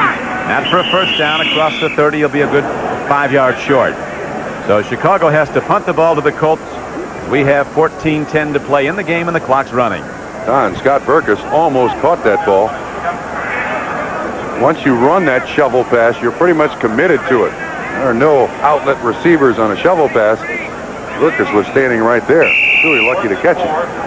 The offense today has not been marvelous for the Chicago Bears. Now they left something in Miami that might take a few games for them to get back in that roll-away form of theirs. Steamrolling teams as they did for a while. Chicago will have the home field right through the playoffs as long as they're in the Super Bowl. Well hit downfield, and Martin has to let it happen. The Bears are going to down it inside the 5-yard line of Indianapolis.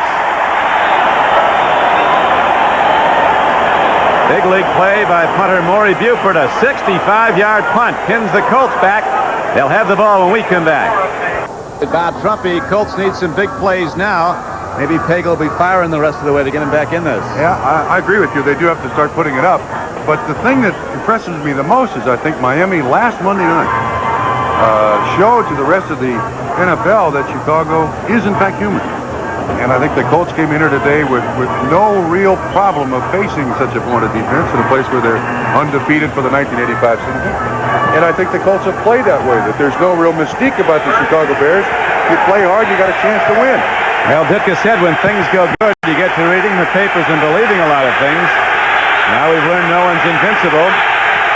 Their crowd exhorting that defense to try to get the ball back. Hagel firing from his end zone, and he overthrows Matt Booz at the 10-yard line. Didn't set up. Now William Perry starting up again in the end zone with Chris Hinton. Stand back. I admire that official for getting in the middle there. I'd pay to see that one in the ring. Yeah. Thing about, I think this is an easy completion for Mike Pagel to make if he sets up. He just went back and kind of forgot the fundamentals that a quarterback needs to complete passes. And I'll see if we can see what happens once again. The quarterback has to set up to throw it. You see Otis Wilson trying to get the ball up there. Whoa, Pat Beach and Otis Wilson going at it. Takedown, 2 points, no reversal. They'll start from up. Colts are playing into a bright sunshine right now. They're not used to that in the Hoosier Dome. I think the Bear fans are trying to get back at the Miami fans at the Colts' expense here.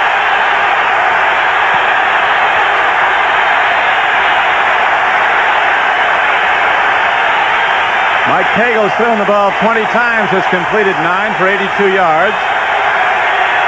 They always sell out Soldier Field, and for the most part, this crowd of 66,000 in a stadium that was originally built back in 1919 on pilings in Lake Michigan has been quiet.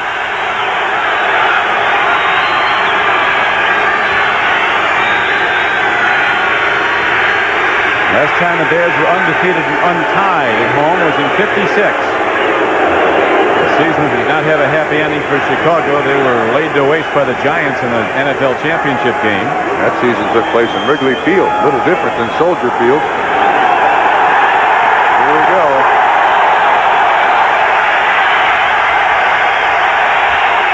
It'll be 2nd down and 10 for the Colts when Pagel can call signals.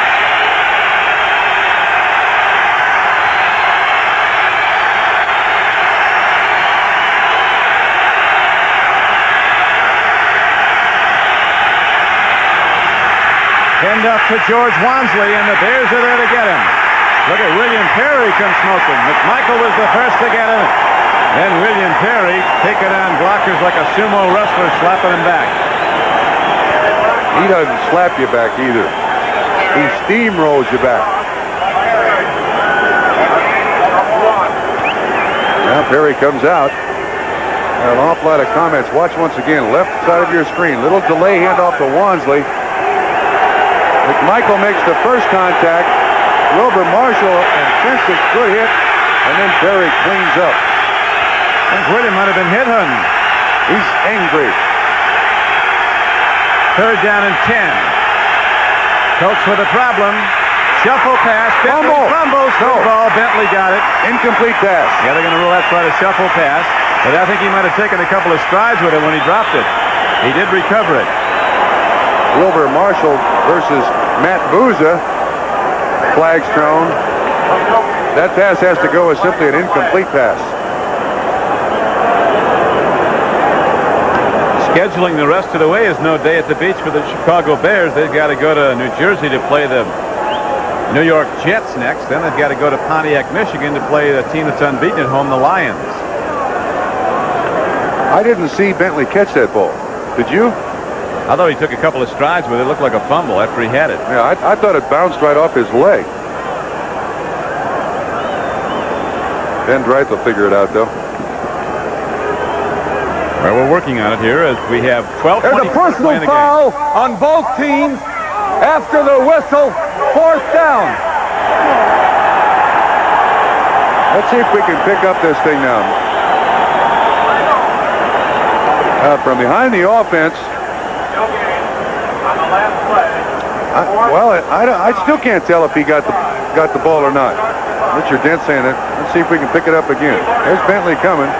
No, he never had control of it. That's just an incomplete pass. The offensive lineman right in front of him, and he never had control. So it's 4th down.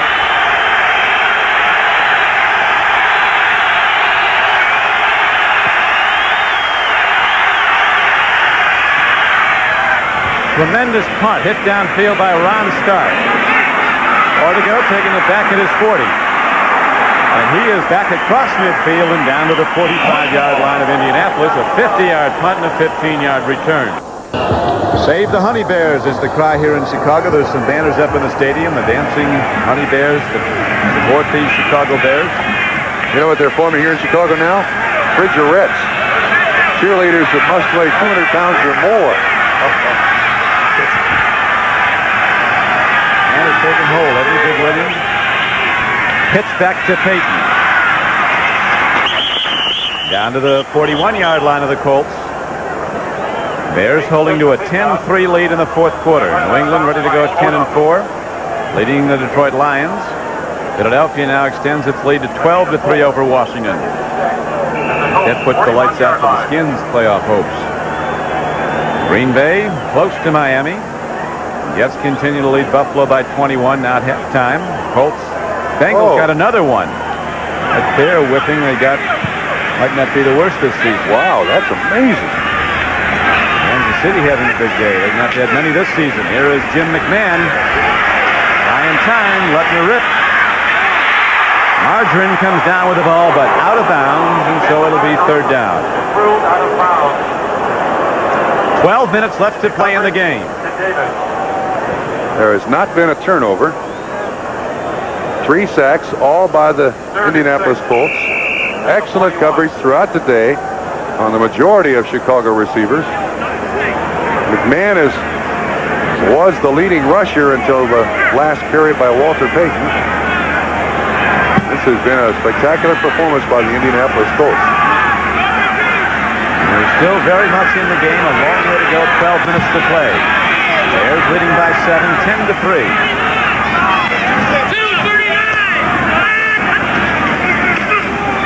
Calvin Thomas, a big back from Illinois, hits down to the 35-yard line. 3rd down and 6 carry. It looks like Thomas has a 1st down for Chicago. Rod Dahauer hoping his Colts can get it back and move it downfield as they did in the 1st quarter. Cliff Odom on the tackle for Indianapolis. Well, you certainly can't shortchange the effort by the Indianapolis Colts. 35. They've been working hard all day. Patriots getting a field goal as they go up now. Putting up 20 points. Raiders and the Broncos, first place in the AFC West is on the line. The feature game on an NBC Sports doubleheader day. Now the big one, Cleveland at Seattle. Now the handoff goes, and running hard with the ball is Calvin Thomas, taking on people. He's down to the 28-yard line on 1st down. Got ahead for 7. 235-pound back from Illinois. He's replaced Matsui. Thomas is a real armful. He gets that forward lean.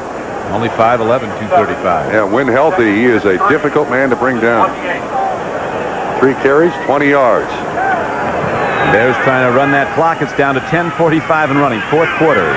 Chicago 10, the Colts 3. It was tied at halftime 3-3. The Bears looking to go to 13-1 on the season.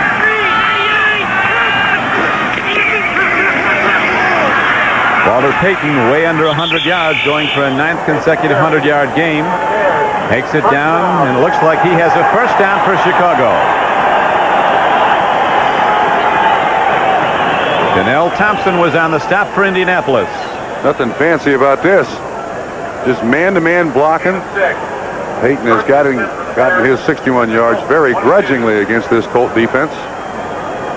Except that one big trap play, draw trap that went for the touchdown. He has been kept pretty much in check. That was a 16-yarder. Jim McMahon patiently moving his team down the field now in the fourth quarter. Payton again. Vickers gets him. Walter Payton's to the 20-yard line, a gain of just 3 on the play. This is the 14th straight sellout at Soldier Field. The Colts have sold out Indianapolis ever since they've gone to the Hoosier Dome. Had 143,000 season ticket applications. I think there was a blind draw or a lottery for those people who got their season tickets. They could put 200,000 people a weekend in there. Second down. Now comes up for Chicago as the 2 wide receivers, Marjoram and Goff, go wide to the right. Bears have been down, as you see, at Soldier Field. Bears have had only 3 winning seasons in their last 18. They're hungry in Chicago for a championship as Walter Payton is down inside to the 13-yard line. Cliff Odom again on the tackle. That guy just simply is not fooled. Gets up, pats Walter on the helmet. Job well done. Statue of Liberty, the modern-day Statue of Liberty run by the Chicago Bears. Odom right in the right place at the right time to make the tackle.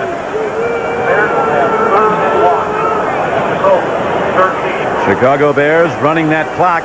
A very controlled running offense now. A power game, huddling at their leisure. Game clock down to 8:30 to play in the game. Bears in the lead 10-3. He gets his yards, doesn't he? Every single game he gets his yards. He's now carried the ball 4 of the last 7 plays. Third and 1, they go to Calvin Thomas. He has a first down for Chicago down to the 10-yard line. Straight ahead blast-off football. The Bears just lining up and teeing off at the Colt defense. Running the clock in the ball as it's down to 8 minutes to play now. Chicago leading 10-3. Mike Ditka and the Bears looking to rebound from the disappointment at Miami.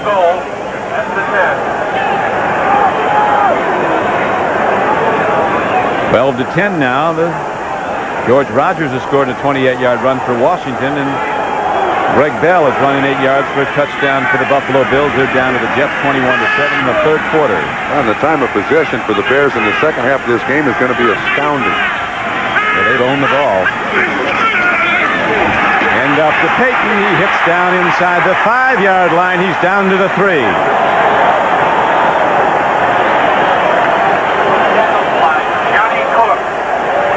And he always gets up.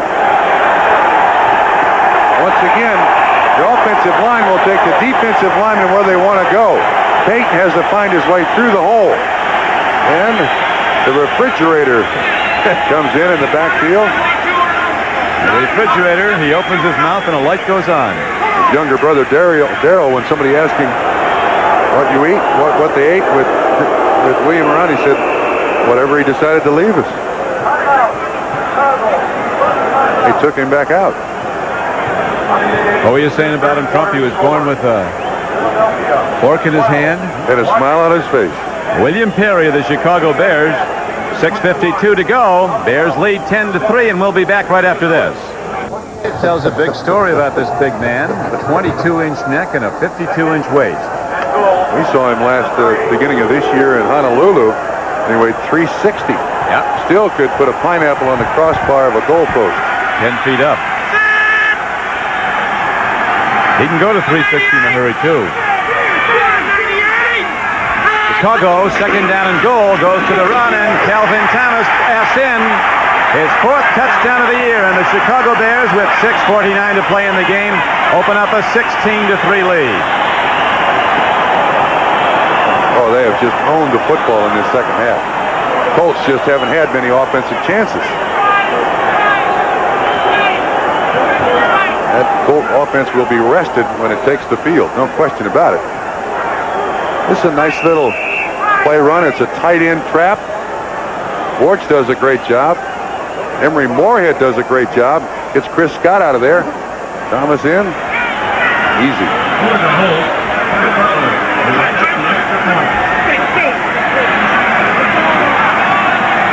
Now the point after try by Kevin Butler.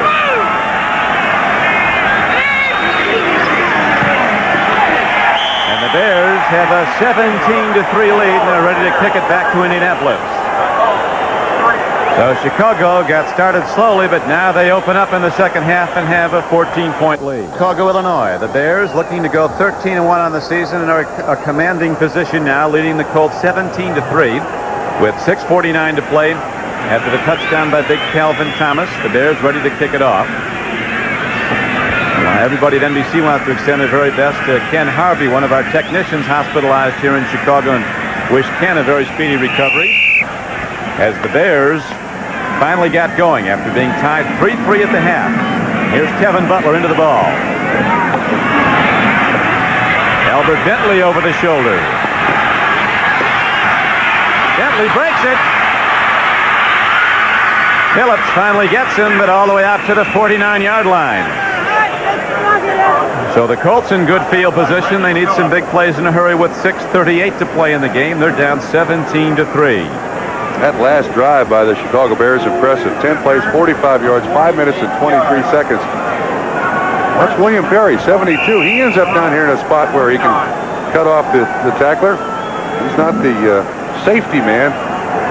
Phillips does an excellent job. Williams not going to get down there first, but then he's not going to be last either because Butler doesn't run. Come on, Williams. First down, Cagle putting it up. Loser can't hold it at the 40-yard line. Good coverage on the play by Mike Richardson, the left side corner. Third-year player from Arizona State. You could hear that ball bounce off the shoulder pads, the chest plate of Boozer. Look at that time of possession. Colts in the first half kept it even. In the second half, the Bears have absolutely dominated. Bears are the leaders, 17-3. Colts have won the last 7 games against the Chicago Bears. The last meeting was in September of '83. Otis Wilson. He's down. No fumble. Mike Cagle, the Indianapolis quarterback, hit from the blind side. Buddy Ryan, defensive coordinator for Chicago, talks about the blitz being a loaded gun. They all know it's coming, but they don't know from where. First sack of the day for the Chicago Bears.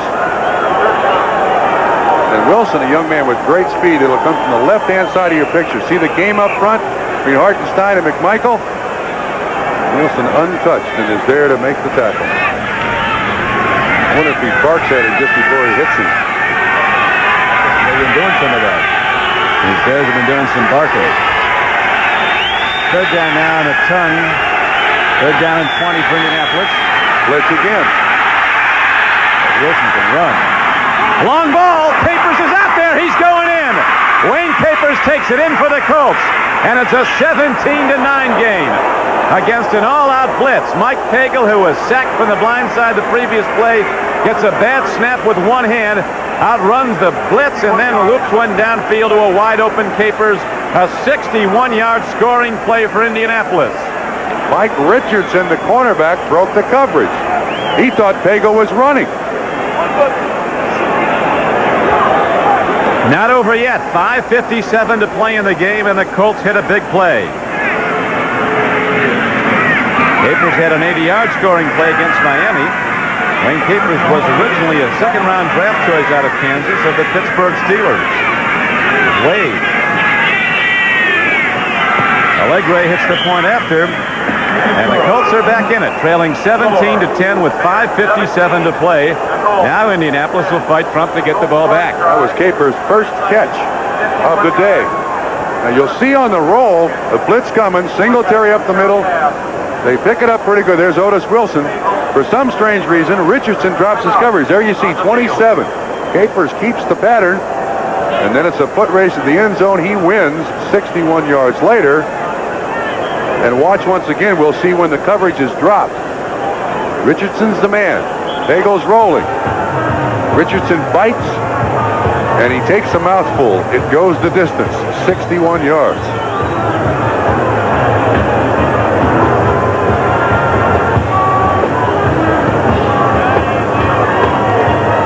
He's running for his life right here.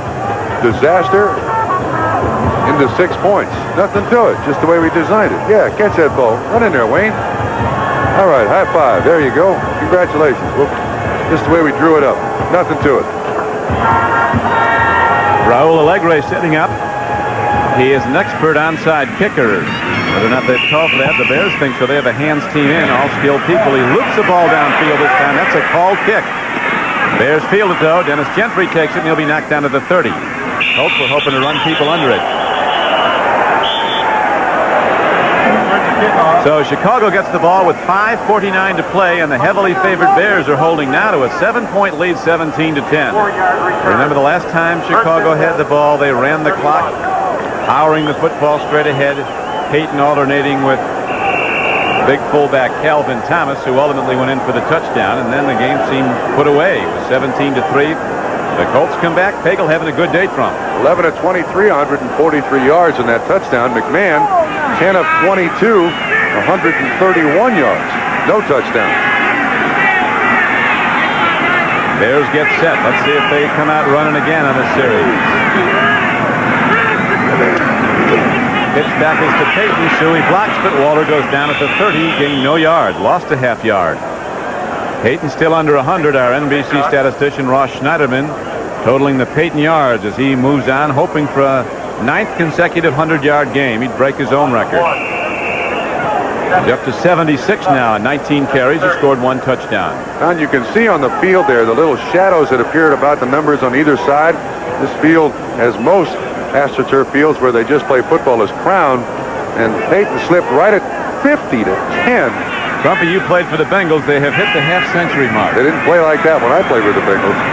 Over Dallas. Oh! Anyway, the field is slick. That's one of the things. McMahon eludes the rush. Brings it out. Matt Suey takes it ahead. He has a first down for Chicago out to the 43-yard line. Brad White and Preston Davis ran him down, and the clock continues to tick. 13-yard gain. Good outlet job by Matt Suey and Jim McMahon. McMahon has looked downfield an awful lot when he's not been able to signal to the sideline. I want this play. Give me that play. When he's not been able to find the outlet receiver, he's run very well. This has not been a great game for Jim McMahon, but if they win, he'll take the score. And he'll be 25-4 as the starting quarterback. Yeah, not bad. The Bears are a bonanza at the box office, though. The biggest marquee attraction in the National Football League this year. Their television ratings are through the roof every time they play as Walter Payton runs the ball. Gets across to the 47-yard line. Chicago is always, of the major markets, the best market for sports from a television rating standpoint. They love these. When the Bears don't do well, they bust it loose in Chicago. Everybody watching. Now at 80 yards rushing, and I'll tell you one thing, when you're getting $15.5 million a team in television revenue, those ratings mean a lot. Chicago's overall revenue impact on the NFL is enormous. Is it really? They affect the whole National Football League ratings. They're so high here in the third market in the country.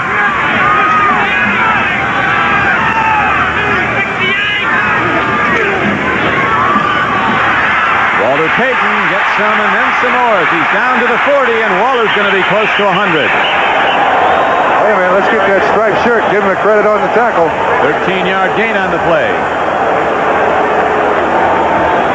Ed Phillick, head linesman, will give him the tackle. He's all right. Waller's up to 93 and counting with 21 carries. Payton comes right at Ed Phillick, and Phillick says, "Oh, no, what am I doing here?" Drives fires him about 3 yards. Marks the ball, gets up, let's go. Jim McMahon now riding the crowd, content to run the ball on the clock. With 2 power backs set behind him, Suey the up back. Riley going to Payton, looking for that century. Walter Payton behind Suey. That's ahead for about 3, down to the 37-yard line of Indianapolis. Brad White on the tackle. Timeout. First timeout. In speaking with members of the Chicago Bears PR staff, last time Walter Payton was ill was the week that he rushed for 275 yards against the Detroit Lions on Thanksgiving Day. It makes no difference what he feels like. He What kind of a disease was that? I don't know. But whenever he puts that uniform on, he can play. Watch the official once again, right? The right ear screen. Oh, no, what am I doing here? Mama said there'd be days like this. But we'll give him an assist on the tackle, put him on the defensive chart. He'll be a hero in his hometown. He's fine. He's fine. Tough guy. Umpire's a tough job. He's the guy that stands in there with the linebackers looking at the quarterback from the other side. Ed Fiffick is the umpire. He's a gamer. Up and ready to go again. Those guys are in pretty good shape. Now, some of those guys are not the youngest people you'll find in the NFL, but these officials are in pretty good shape. Official rushing numbers for Walter Payton here, Trump, are 22 carries for 94 yards. That puts him at 1,400 yards for the season. And he's not looked good getting it today, right? They just keep hammering it at you. He's carried it 4 out of the last 5 plays in this drive. Bowl day is going to be a big day on NBC Sports. The Citrus Bowl will lead it off, and then come the New Year's Day Bowl games, the Fiesta Bowl at Tempe, Arizona, Michigan and Nebraska, the Rose Bowl, UCLA hooking up with Iowa, then the Orange Bowl, and all probability for the national championship, top-ranked Penn State against Oklahoma. A team that closed its regular season with a very impressive show against SMU yesterday as Walter Payton goes ahead on 2nd down and 7. He's down to the 33-yard line of Indianapolis. Rip Odom again on the tackle. Are they going to mark it 3 there?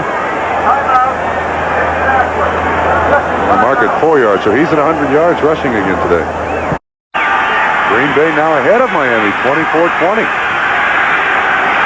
Jets holding to a 14-point lead over the Bills at Buffalo. Miami'd be a game back of New England and the Jets at day's end if the Dolphins lose and the Jets and the Patriots win.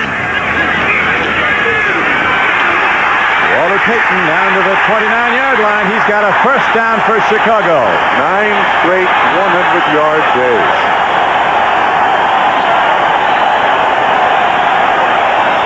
Standing salute for Walter Payton.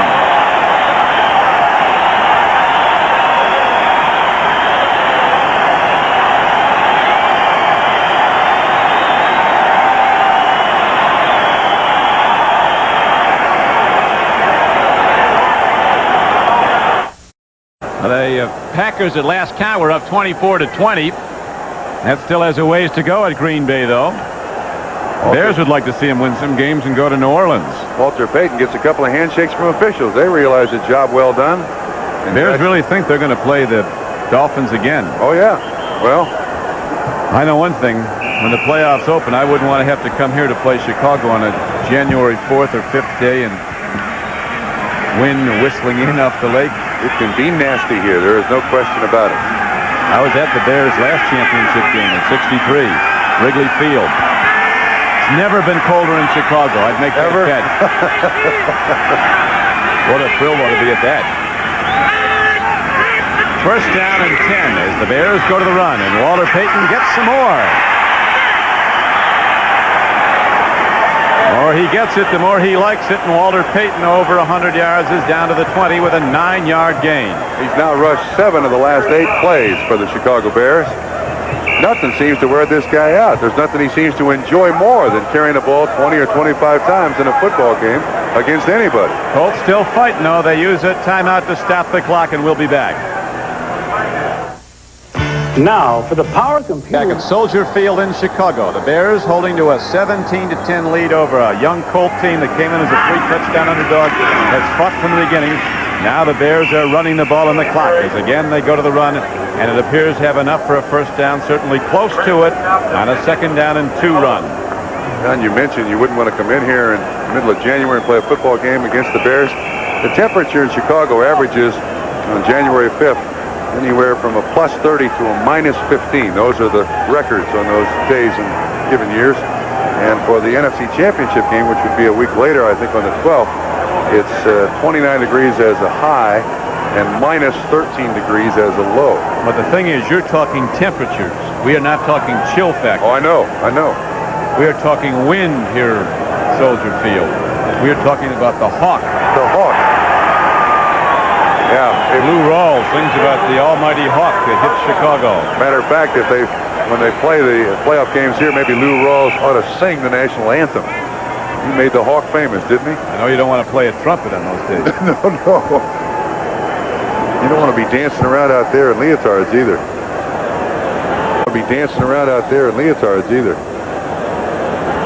St. Louis leading.